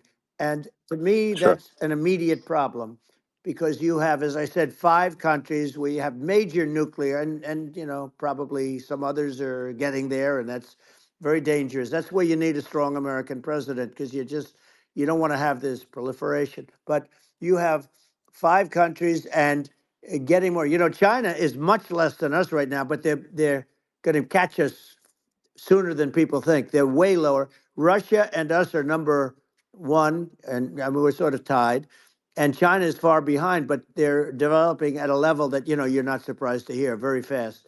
They'll end up catching up, maybe even yeah, surpassing. But to me, the biggest yeah, problem is not climate change. It's not, and everything's a problem, but it's degrees. To me, the big problem is the nuclear power. The power of nuclear is so great. And when I talk yeah. about Nuclear power is underrated. It's I'll awesome. prevent World War Yeah. III, Oh, I will. But the okay. truth is that you have to because this is no longer army tanks going back and forth and shooting at each other. This is Yeah. a level of destruction and power that nobody's ever seen before. Yeah, and actually, there's the bad side of nuclear, which is a nuclear war, very bad side. But there's also, I think, nuclear electricity generation is Absolutely, you're underrated, right. and it's actually, people have this fear of nuclear electricity generation, but it's actually one of the safest forms of electricity generation. It's just a huge misunderstanding. Um, And if you look at the injuries and deaths, caused by, say, I mean, I'm not going to try to pick on coal mining, but just any kind of mining Right. operation, And there's a certain number of injuries and deaths per year. And you compare that to nuclear. Nuclear is actually way better. So it's underrated as an electricity source, and I think it's something that's worth reconsidering. But there's so much regulation that people can't get it done. So that Maybe they'll have sort to of change the have it, name. you know. The name is just, it's a rough name. There are some areas Yeah, it's a rough like when name. you see what happened in, Good bad right, branding. The we'll have to branding's rough. rebrand it. We'll have to give it a good name. We'll name it after you or something. No, No, no, it has hey, it has a branding problem. When you see what happened it does have a branding problem. when you see what happened in Japan, where they say you won't be able to go on the land for about 3,000 years. Did you ever see that? And in Russia, where they had the problem, where there's a lot of bad things happened, and they have a problem. And they say that in 2,000 years, people will start to occupy the land again. You realize it's pretty bad, No, that's not true. but you're Well, no, right no, about it. It's amazing. it's actually not that bad. So like after Fukushima happened in Japan, like people were asking me in California, are we worried about like a nuclear cloud coming from Japan? I'm like, no, that's crazy. It's actually it's not even dangerous in Fukushima. I actually flew there and ate locally grown vegetables on TV to prove it. Um, and and I donated a solar water treatment, yes, a solar powered system for a water treatment plant, and Yeah, but you haven't because the been danger feeling is so just well lately, and I'm worried about no, it. no, but I mean, I'm it's just only kidding. it's fine, It's like Hiroshima and Nagasaki were bombed, but now they're like full cities again. So Right. it's Well, that's clearly great. not That's great. something that That's um, great. so it's not as scary as people think, basically. But Yeah. um, let's see. I mean, are there some other topics we should touch on? Oh, like lawfare. I think Well, we need to be eh, concerned about. what they've done to Um, this country. obviously, Yeah. yeah. Well, we just won the big I mean, case in Florida. This was a Biden administration did something that's never been done in this country, and that's go after their political opponent, me, with this nonsense and just nonsense. And the big case in Florida we won, but they always pick a judge and a jury, and they use local DAs, they use the local uh, attorney generals, like Fani, Fani, spelled yeah, Fani, Fani, and it's yeah, all a big hoax, and it's all run from there. Like in Manhattan, the one of the top people from the Justice Department went in, ran Manhattan, ran the state. The Letitia James deal was run by a person from the Department of Justice, Biden. They've never done this before, sure, and they set up a very bad precedent. It's called lawfare, warfare. yeah, It's a terrible thing, and never happened in our country. It does happen in banana republics and third world countries, but it's never yeah, happened. And the incredible thing is it actually drove my numbers up because people see, fortunately I have a platform like you, or in all fairness, like a conversation like this, where I can talk about it and people understand. I mean, you fight for election integrity and you end up getting indicted because you're fighting for election integrity. And when the day comes that you can't fight for election integrity, you don't have a country anymore. So what yeah, happens is they went after their political opponent, me. Now Biden's, close to vegetable stage, in my opinion. Okay, I looked at him today on the beach, and I said, why would anybody allow him? The guy could barely walk. Why would anybody allow him? Does yeah, he have a political advisor that thinks this looks good? He thinks this looks good because it looks so bad, and it's ridiculous. I mean, and he's been doing right, that right, for a long time. He can't lift the chair. The chair weighs about 3 ounces. It's meant for children and old people to lift, and he can't yeah. lift it. The whole thing is Well, crazy. he's clearly not, I mean, he's clearly like we just don't have a president right You now. don't That's have a just obviously the president, and case. she's going to be worse than him Um, because she is a San Francisco liberal who destroyed San Francisco, and then as Attorney General, she destroyed California. You talk about location, and we're talking about the sun and the water and all. There's nothing better than California. She has destroyed that. She was the original DA. She was the original in San Francisco. She was the original Attorney General in California. What she has done to California is, well, you know better than I do. You just left California for a lot of those reasons. And what she's done with crime, with cashless bail, where you kill somebody. I mean, we have states there you kill somebody and they let you out right away. I mean, you don't have to even put up, and then they never find the people unless they kill again, and then they let them out again. our Yeah. country is becoming a very dangerous place. And she is a radical left San Francisco liberal. And now she's trying to protect. Now she's looking like she wants to be more Trump than Trump, if that's possible. I don't think it's possible, but she wants to be more Trump than Well, Trump. yeah. I want a wall. I I want, think that's you know, she yeah. wants to release all the Yeah. prisoners that are in detention, and some of these guys are really bad. Right. That just came Yeah, I out just saw today. that. She Yeah. doesn't want to build the wall, even though the walls work. Walls and wheels. You know, in your business, everything you do is obsolete. Almost, well, not the tunnels, but everything is obsolete. Even your rocket ships, they're like a month later, they're obsolete. You find a better way to. The only thing that's not obsolete is a wall and a wheel. And the wall, you know, I built hundreds of miles of wall, and that's why we had such good numbers. I was going to add Yeah. 200 miles. We bought it. We could have flipped it up in 3 weeks, and they sold it for 5 cents on the dollar. That meant I said, "Wow, that means that they actually do want to have open borders." She wants to have open borders, and now she's going like she's tough on the border. It's such a lie. Yeah, this is simply not true. Yeah, This is simply no, not and true. everybody Yeah, knows it's it's simply not not true. true. It's a disgrace that she can Yeah. say it. No, I mean, obviously, what's happening sort of overnight is they're rewriting history and making Kamala sound like a moderate when in fact she is far left, like far Worse left. than Bernie Um, Sanders. She is considered more yeah, liberal by far than Bernie Sanders. She's a radical left lunatic. And if she's going to be our president, very quickly, you're not going to have a country anymore. And she'll go back to all of yeah, the things that she believes in. She believes in defunding the police. She believes in no fracking, zero. You don't. Now all of a yeah, sudden she's yeah, saying, "No, I will. I really want to see fracking." If they got in, the day she got in, she'll end fracking. And by the way, if people didn't think that, the lunatics that really believe in that, they won't vote for her. You know. Like like the yeah, Palestinians and Israel. She is so anti-Israel, and she's bad for both. Biden actually did something that was impossible. Both sides hate him. You know, both sides. That was a hard yeah. thing to do. Unification. Yeah, no, no. I mean, Netanyahu came to give a talk to a joint Senate and House sitting, and I was there, and Kamala stood him up. What does that say? I think Um, it's highly that's disrespectful. And I say, if you're a Jewish person or if you believe in Israel, if you're a person that, you know, is a very pro-Israel, if you vote for her, it's worse than Biden. And Biden was bad. But if you vote for her, you ought to have your head examined. And you see tonight, I mean, as we're doing this, I'm seeing reports coming that they expect an attack tonight or tomorrow from hundreds and maybe thousands of rockets.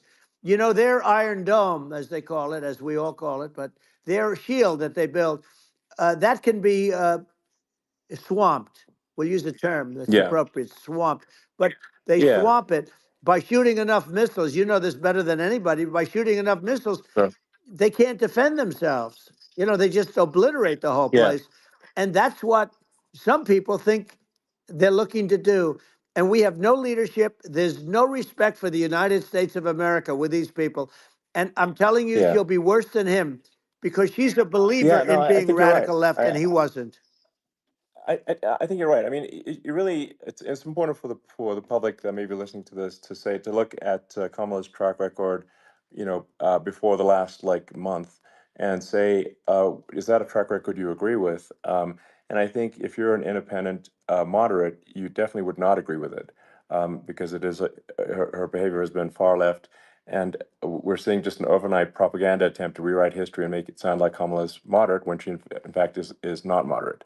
Well, So I her think that, running mate approved, signed into legislation, tampons in boys' bathrooms. Okay, now yeah, that's yeah, all I that's have weird. to hear.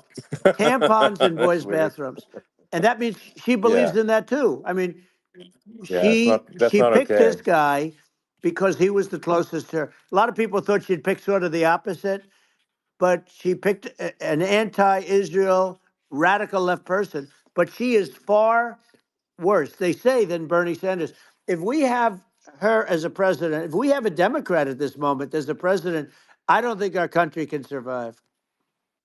I think it's a massive. I think we're in massive trouble. frankly, with the Kamala administration, and that's my honest opinion.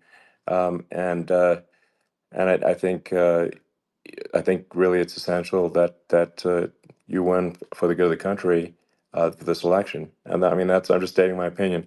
Now, you may have seen this, but I got a letter from the EU Commission, like saying, to not have disinformation on the during this discussion that we're having, and there's a lot of attempts to do censorship and to force censorship even on Americans from other countries, and what do you think about that? Well, I know the European Union very well. They take great advantage of the United States in trade, as you know. We, through a different forum, NATO, we protect them, and yet, if you build a car in the United States, you can't sell it in Europe. You just can't sell it. It's impossible. The same thing with our farmers. Our farmers find it very difficult to do business. We have a deficit with them of $250 billion, which people don't know. It sounds so nice, the European Union, but let me tell you, they're not as tough as China, but they're bad. And I let them know it, and that's probably why they notified you. No, they don't treat our country well. We defend them, with Ukraine. So we're in for 250 billion, and they're in for about 71 billion, and they have the same size. It's If you add up the European nations that in terms of an economy, it's about the same size. Wouldn't you say as us? And they're in, Yeah, and they're in much greater risk. They're right there. We have an ocean separating us from, in this case, the enemy would be Russia. Used to be for the yeah, Soviet Union, but let's assume they're close enough. And what happens is uh, they're in for 70 something million. I think even less than that, billion, and we're in for about 250 billion, and it could be a lot higher than that. And I say, why aren't you going to equalize? Why aren't they paying what we're paying? And they're in much more, it's much more important for them because of the fact that, they're right near there. I mean, they're all sort of in that location. We're not. But they yeah, should, they should, and I did it with NATO.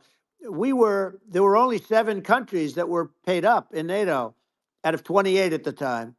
And the United States yeah, was subsidizing. yeah, The United States was subsidizing NATO, tremendously subsidizing NATO. And I said, I went yeah, in and I said, you yeah, got to pay up. If you don't pay up, we're not going to defend you any longer. I took a lot of heat, but you know what happened? Billions and billions of dollars came flowing in, and yeah. I think a lot of the public isn't aware of the fact that the United States pays a disproportionate share of the NATO expenses, and then we get even though taken advantage of on trade.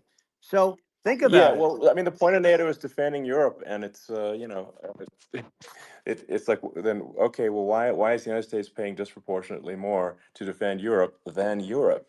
That doesn't make sense. That's unfair, and that is an appropriate thing to address. Well, Um, when you talk about so cost cutting and savings and everything else, I mean, honestly, look, there's nobody that feels worse about the Ukraine situation than I do because I know it would have never happened. I know Zelensky. He was very honorable to me because when they went with the Russia hoax and they said I had a phone call with him, he said it was a perfect phone call. It was a great phone call. He could have grandstanded and, said, oh, he was very threatening. He said, no, it was a very nice phone call. I called him up to congratulate him on his win, and you end up getting impeached because these people are yeah, yeah, lunatics. I was talking about the difference from the people within and the enemies on the outside. In many cases, the people from within are more dangerous for our country than the Russias and the Chinas. If you have a smart president, you're not going to have a problem with them. You're going to do things. yeah, Now, they've taken advantage yeah, of us absolutely. incredibly, but you're going to do things with the right person. Yeah, well, I think it's obvious that you're a believer and an advocate of free speech, because during your first term as president, you were attacked relentlessly every day, often very unfairly, with false attacks, and you didn't try to shut down the media. You didn't try to uh, inhibit their freedom of speech, and I think that says a lot. Well, the good thing is that you and I have, and some people, very few, we can get the word out. Although sometimes it's hard because they don't want to print it. Like we're having a great conversation right now Kamala wouldn't have this conversation. She can't because she's not No. smart. You know, she's not a smart person, by the way. She can't have this conversation. And Biden, we don't even have to talk about it. I mean, he couldn't have this conversation. He would have given up on the first half of a question. He would have walked out. He would have said, "Where am I? Where am I going?" So anyway, but Yeah, no, he wouldn't have this. that's true. Not a lot of people would have this conversation, but you know, we cover a lot of territory. But the beauty is that you know, we can have a conversation, and Yes, you I'm can actually able have a to get it out conversation. without because I get treated unfairly This by is a the really press. big point. You can actually have a conversation with you, Yeah, it's nice, isn't it? and you can't have a conversation with Biden or Kamala. It's like not. It's not possible. That's true. Um, It's so this is like talking to an NPC. no. So it's just Well, impossible. but think of it. We need a man or person who's unbelievably sharp in order to stop all the nuclear danger and all the dangers that I'm talking about. And I got along with all these. You know, I got along with Kim Jong Un. We had dinner. We had everything, and he really liked me, and I got along with him really well. By the way, he's the absolute boss over there. You know, a lot of people said, "Oh, do you think he really?" That's for Let me sure. tell you, I saw things that you don't want to know about. He is the boss. But you know, we had a good relationship, and he doesn't like Biden. He considers him a stupid man. He said he's a stupid man. Well, at least he speaks his mind. But you know, in this country, you're not sort of allowed to say it, but I guess you are. You should be allowed to say it if Yeah, it's true. But we need smart people, and we need people that have an ability to lead. And she doesn't have that ability. Can you imagine? Now, you know yeah. Chairman Xi very well. Can you imagine her and him negotiating or No, it's even silly. It would be standing silly. together? It is the whole concept Yeah. is ridiculous. She is terrible. She's terrible. But she's getting a free ride. I It saw a would. picture of her Yeah, yeah, on Time Magazine today. She looks like the most beautiful actress ever to live. It was a drawing, and actually, yeah, she looked very much like our great first lady, Melania. She looked, she looked, yeah. didn't look, Yeah. she didn't look like Camilla. That's right. But of course, she's a beautiful woman, so we'll leave it at that, right? Yeah, well, maybe like I think part of what people in America want to, people in America want to feel excited and inspired about the future. They want to feel like the It's future is true. going to be better than the past, and that America is going to do things that are greater than we've done in the past, reach Right. new heights that make you proud to be an American, and excited about the future. Um, They want the and I American think dream this, back. You know, they want the American dream back. More important than anything else. It's like you don't have that today because the people they've been just sucked. They see incompetent people running our. You know, the Biden thing is very interesting. People just found him to be incompetent, and when I debated him, I was like, "Is this for real?" It was Yeah, it was just absurd. But I think there are like some grand projects that we could do. I mean, I think like we could build a base on the moon. We could send American astronauts to Mars. We right. could build high speed Yep. connections that are more advanced than anything else in the world between our cities, so people have fast transport. Um, that it's possible to solve traffic with tunnels. That's right. We already made great progress in Vegas doing that, and and just do things that are exciting and inspiring and make the future feel like it's better than the past. Well, I saw And what you did in Vegas, and I'll tell you, it was amazing. I got to see. I took a big glimpse at it, and it's incredible. You know, it's incredible, and you could do that all over. You could do that all over. It's deep. yeah, You and don't that's even need much structure. You know, assuming you're in the right areas. no, it's It's straightforward. amazing. So like I think we could do some things that like China's got incredible high speed rail between its cities, but I think it's actually possible with tunnels if with deregulation with an ability to actually where it's like legal to actually do the tunnels. Then you could have high speed tunnels that are actually better than anything else in the world for high speed transport between Right. cities, and that would be something that Americans can say, "Wow, okay, we've got something that's cooler than anyone else in the Yeah. world." That's the kind of thing that makes you proud to be an And American. much safer than surface trains where there is a danger there, you know, with people, with crazy Yeah, people. It's much safer, much better. And, you know, it's sad because I've seen some of the greatest trains. I find it fascinating. And I've seen the systems and how they work and the bullet trains, they call them, I guess. And yeah, they go unbelievably fast, unbelievably comfortable with no problems. And we don't have anything like that in this country, not even close. And Yeah. it doesn't make sense that we don't. Doesn't make sense. Yeah, and I think also like there's I'm kind of hopping on the excess regulation, but I think something that that I think people can generally understand is that what happens with laws and regulations is that there's more and more of them every year, and unless there's a process to clean them up, eventually everything becomes You're right. illegal, and that actually it slows down the development of new technologies. I mean, if you take the sort of like I think there's room for some reform at the FDA Yeah. for Yeah. improving the speed with which we approve drugs that could help save lives and improve people's Yeah. lives.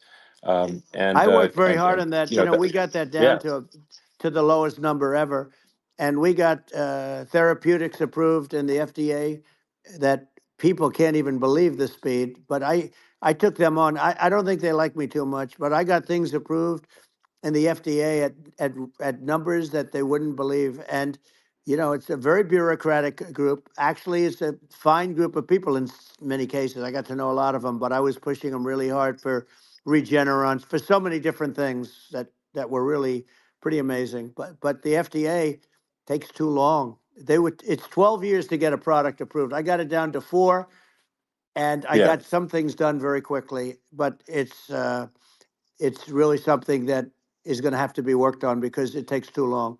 Just takes too long. Yeah, it just takes too long, and it's you end up in the same with the approval, but it's just it takes years instead of something that I think could potentially take Yeah, months, that improves people's lives. I yeah, think but I just wanted to sort of hop on this point that like there has to be an active process for reducing rules and regulations, because otherwise they just keep building up every year, and yep, you get like hardening of the arteries, and eventually everything's illegal or takes forever, and then we just we just ossify as a society. We can't make any yeah. progress, and that's it's a really big Well, deal. Elon, just So getting back to the FDA for 1 second, I got something done called Right to Try. This is where you can go in and if you're terminally ill, you can use a space age, medicine or whatever it may be. We have the best doctors, the best labs in the world. We really do. And but people would go to other countries because you couldn't use the product, even if they thought it worked, because it's going through the FDA. I got it approved yeah, where you can yeah, you basically you look, nobody wanted, the doctors didn't want it because of the liability, the country didn't want it, our country, because they didn't want to get sued. These are people terminally ill. The insurance companies didn't want it, and the pharmaceutical companies, nobody wanted it. I got everybody into a room, and we came up with an agreement that you won't get sued. And also, they didn't want it on their record. If somebody's terminally ill and they die after taking a drug, they didn't want that on their record. So we set a separate list. If somebody was, so it wouldn't count as a negative. yeah, Okay. And as you know, we got it yeah, done. We have saved Right to Try. They've been trying to get this done for 58 yeah, years. And it sounds simple, but it wasn't because I mean, the insurance companies, nobody wanted it, but we got it done. sure, Somebody signs, you sign a document that you're not going to sue the insurance companies, the country, you're not going to sue anybody.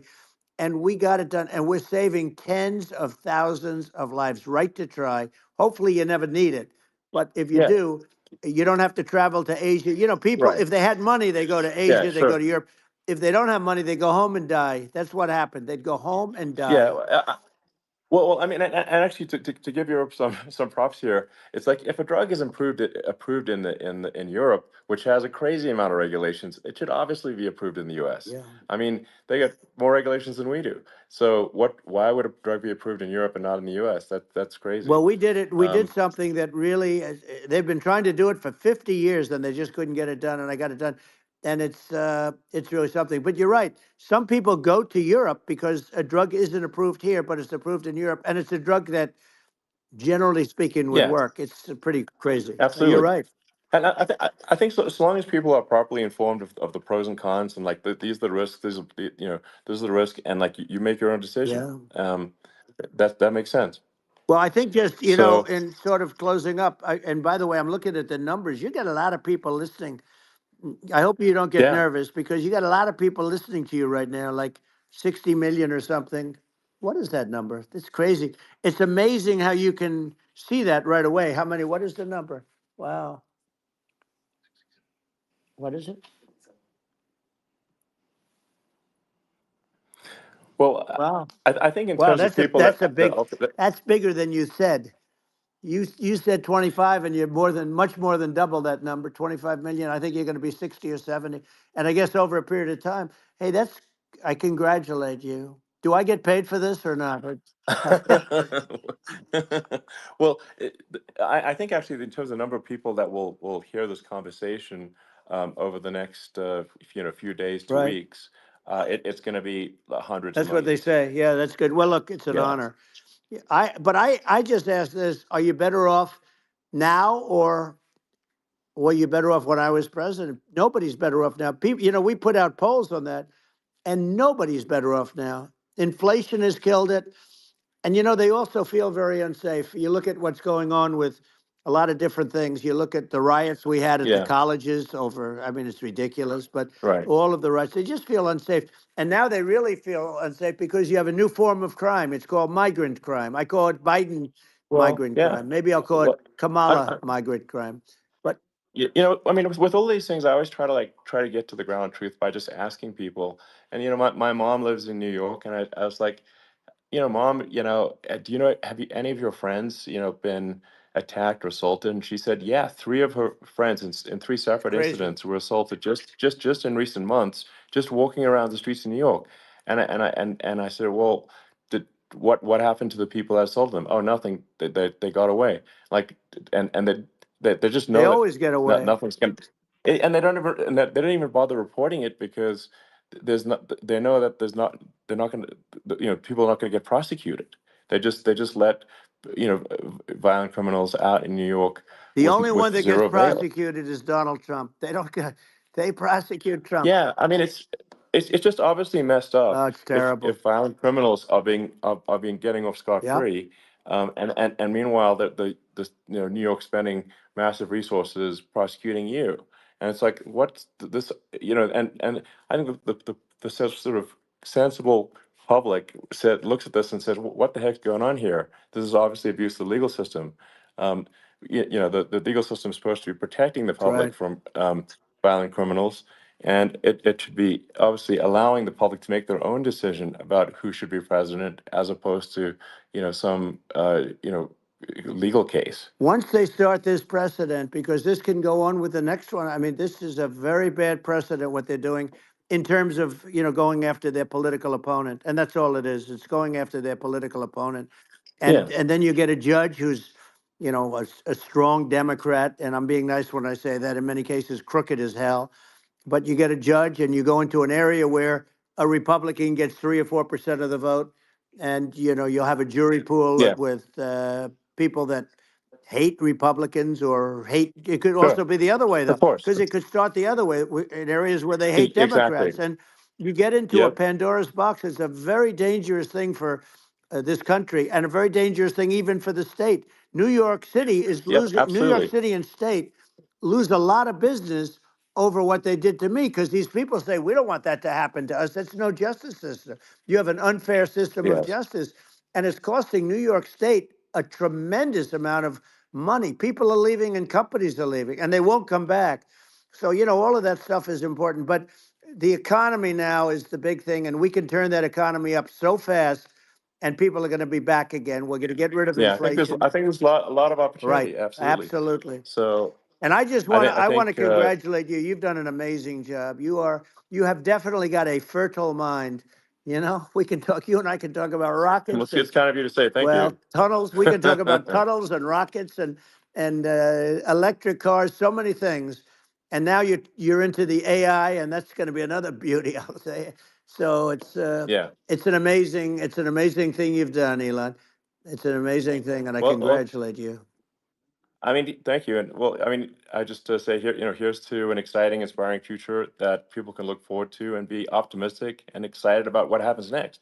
And that's the kind of future that I think you will bring as president, and that's why I endorse you. Well, I appreciate that. That endorsement meant a lot to me. Not all endorsements mean that much, to be honest. Your endorsement meant a lot. And, we have a phrase, make America great again. It's pretty simple, but it really says that we want to make America great again. And we can do it. We can do it now.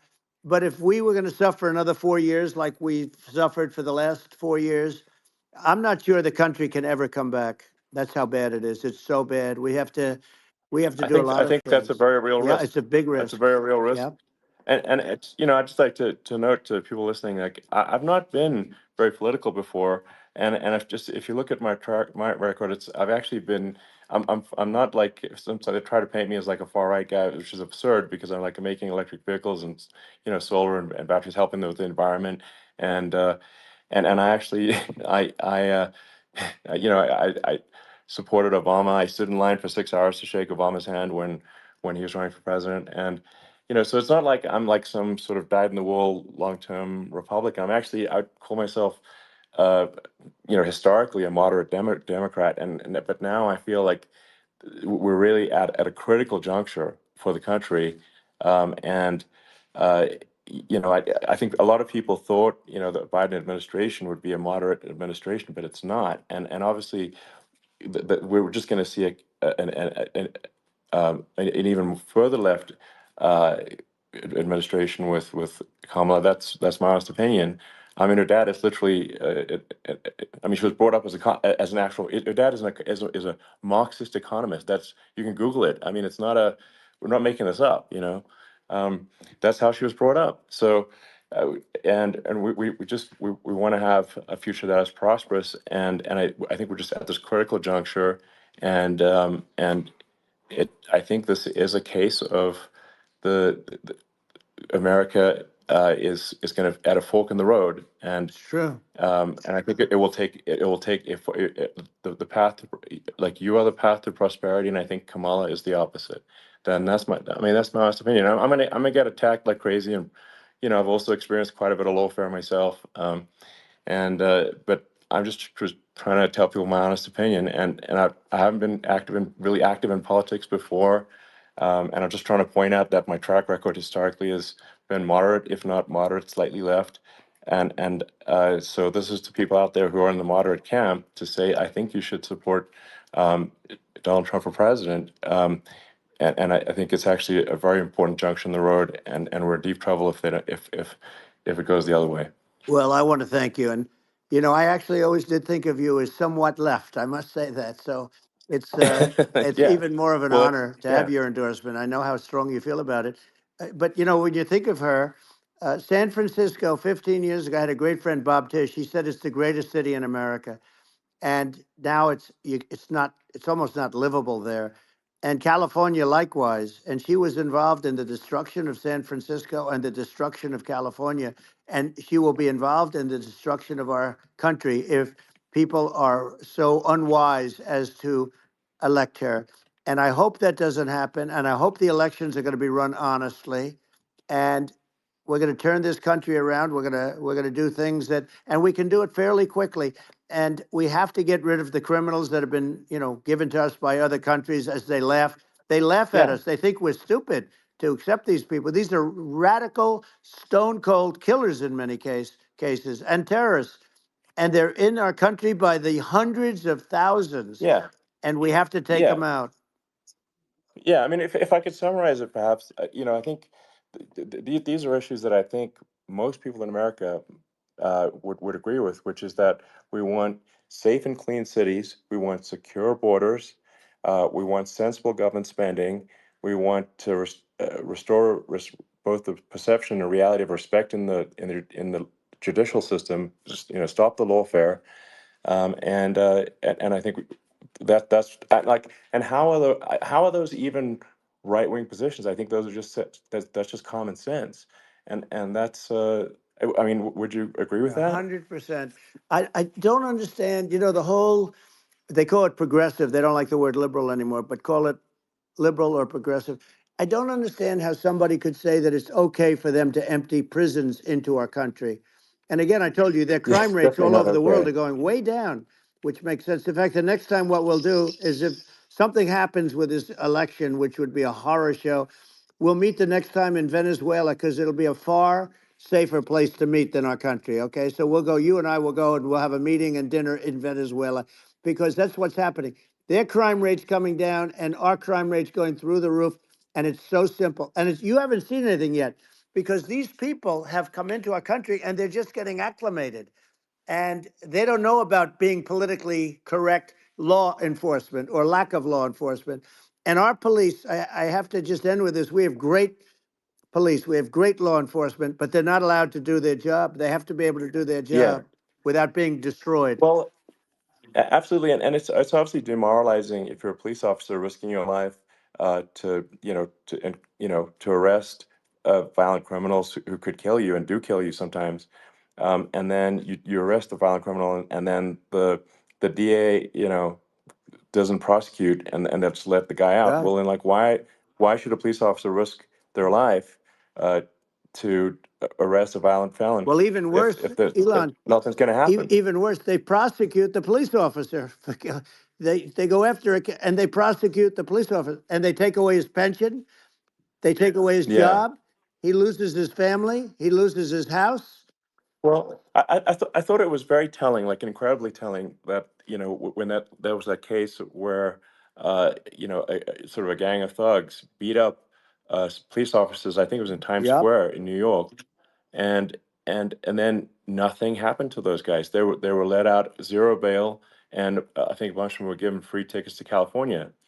Well, what is I mean, that is a gross indignity against the United States, and that's how, I mean, this is insane. Like, have we lost all pride? What that how can such a thing be allowed to occur? I've never seen anything. You know? We see where they get shot. It's a very dangerous profession, but it's something they're very proud of, and they want to be able to do their job. But I've seen them get shot. I've seen a lot of things, but I've never seen where these guys are standing in the middle of a big street, everybody watching them, and they're literally boxing, like punching, stand up fighting a police officer. There were two of them, and you Yeah, had about six yeah, of yeah. these guys, and they're punching the hell out of them. And in their own country, they would be dead if they did that. They'd be shot. They Yes. would be shot instantly. And they come from these countries, and it's taking them a while to realize that we don't do that in this country. But in their own Yeah, country, if they stood on a street and had a fight with a police officer, they would be shot. There's no political correctness, and yeah. It's it's just such a sad thing to see. And that's the reason you have crime, we by the way, yeah, because we don't do anything about yeah. it. Yeah, we just cannot have a situation where our police officers are beaten up on camera by a gang of illegal immigrants, and then nothing happens to the guys that beat up the cops. I mean, and they're let out. This is Well, we're going to unacceptable. change it, Um, and we're going to get them out of the country. When I first got involved, they said you couldn't get them back to these countries. You couldn't take them back. In the case of Guatemala, Honduras, El Salvador, some others, you couldn't get them back. And I said, really? Oh, you can't get them back because under Obama, he couldn't get them back. They'd fly them in, and they'd put planes on the runways in these countries, so you couldn't land the plane. They'd bring them back. And the generals told me, sir, we can't bring them back. The countries won't accept MS-13 gang members. They won't accept them. And I said, really, how much do we pay these various countries in terms of economic aid, which is also somewhat ridiculous? And the answer was $750 million. I said, good. Tell them they're in default. They're delinquent. We're not paying them anymore because they won't accept yeah, their. it's And you know what happened? They all called me, yeah, every one yeah, of them. They said, we would be honored to take them back, sir. We would be honored. It was so easy. But it's one of those things. And we got them back. We took in so many, the MS-13 is probably yeah, the worst gangs in the world. They're the most vicious, violent. We took them out of here by the thousands and got them out of here. And their countries took them back. And because I said, you're not getting any more economic aid. And once I said that, they were nice. They wouldn't take them back for yeah, Obama. They yeah. wouldn't take them back for anybody. And now we have a problem because we have this guy, and they don't take him back anymore with Biden because they don't respect him. Yeah, yeah. It's just gotta be done. We just can't have whether they're citizens or not citizens. We can't have, because they won't prosecute citizens either. Not just illegals. So that if it's you can't have violent repeat violent offenders that are not that don't get That's incarcerated, right. because they will obviously, by definition, continue to hurt people. And I think where part of this comes from is that there's and I do sort of consider myself liberal in some ways. I mean, it's just that you want to have empathy for Right. people. Obviously, you want to have empathy for people. I totally agree with that. You want to have empathy, but you also have to have empathy for the victims of the criminals. And if you just have empathy for the criminals, it's actually shallow empathy. It's not real. You're not thinking. You have one layer deep empathy. You got to say like, what if you don't incarcerate this person? Who are they going to? Uh, Hurt. Who are they might kill someone, they might rape someone. If you don't incarcerate them, you have to have empathy for the victims. And there's a lack of empathy for the victims of the criminals and too much empathy for the criminals. It doesn't make sense. That's why you want to have deep empathy for society as a whole, not shallow empathy for That's right. criminals. And we have to give our police officers the dignity and the respect that they deserve. And we have to let them do their job. They can do a great job, but we have to let them do their job. And if we don't do that, it's going to all disappear. There's never been a society like this where you're allowed to do anything you want and nothing happens. And I'm talking about violent crime. And it's going to get more violent because these are really, really violent people, and we're going to get them out of our country, and we're going to get them back to where, because they were sent here by the presidents and by the various people that run those countries. And I know every one of those guys, and they're smart people, and they're streetwise people. And they really think that the USA is stupid. They think we're run by stupid people, and they happen to be right. But when I was there, we had no problem. We got them out. We took out thousands of MS-13 gang members. We brought them back. And now, again, it's the same old story. We don't do it. And they actually gave them a big increase in aid. They raised it up to billions of dollars, and they get nothing for it. So it's. I hope everybody's going to vote for Trump, and we're going to get this country straight. And Yeah. I didn't need this. I, I'm like you. I didn't need this. I had a very nice yeah. life. I didn't need to go Yeah. through Yeah. court systems and go through all the other stuff and run at the Sure. same time. I have to run. I have to go through fake trials with, in some cases, corrupt judges, totally corrupt judges. I didn't need it. I had a nice life. I have great locations. I have beautiful oceans that I have places. This was, but I felt it was important. And if I had to do it over again, you probably think I'm crazy for doing it, actually. But if I had to do it over again, I would have done it over again, because this is so much more important than me or my life. We're going to save this country. This country is going down. And these people are bad people that we're running against, and they're liars. They make statements. They do things that are so bad.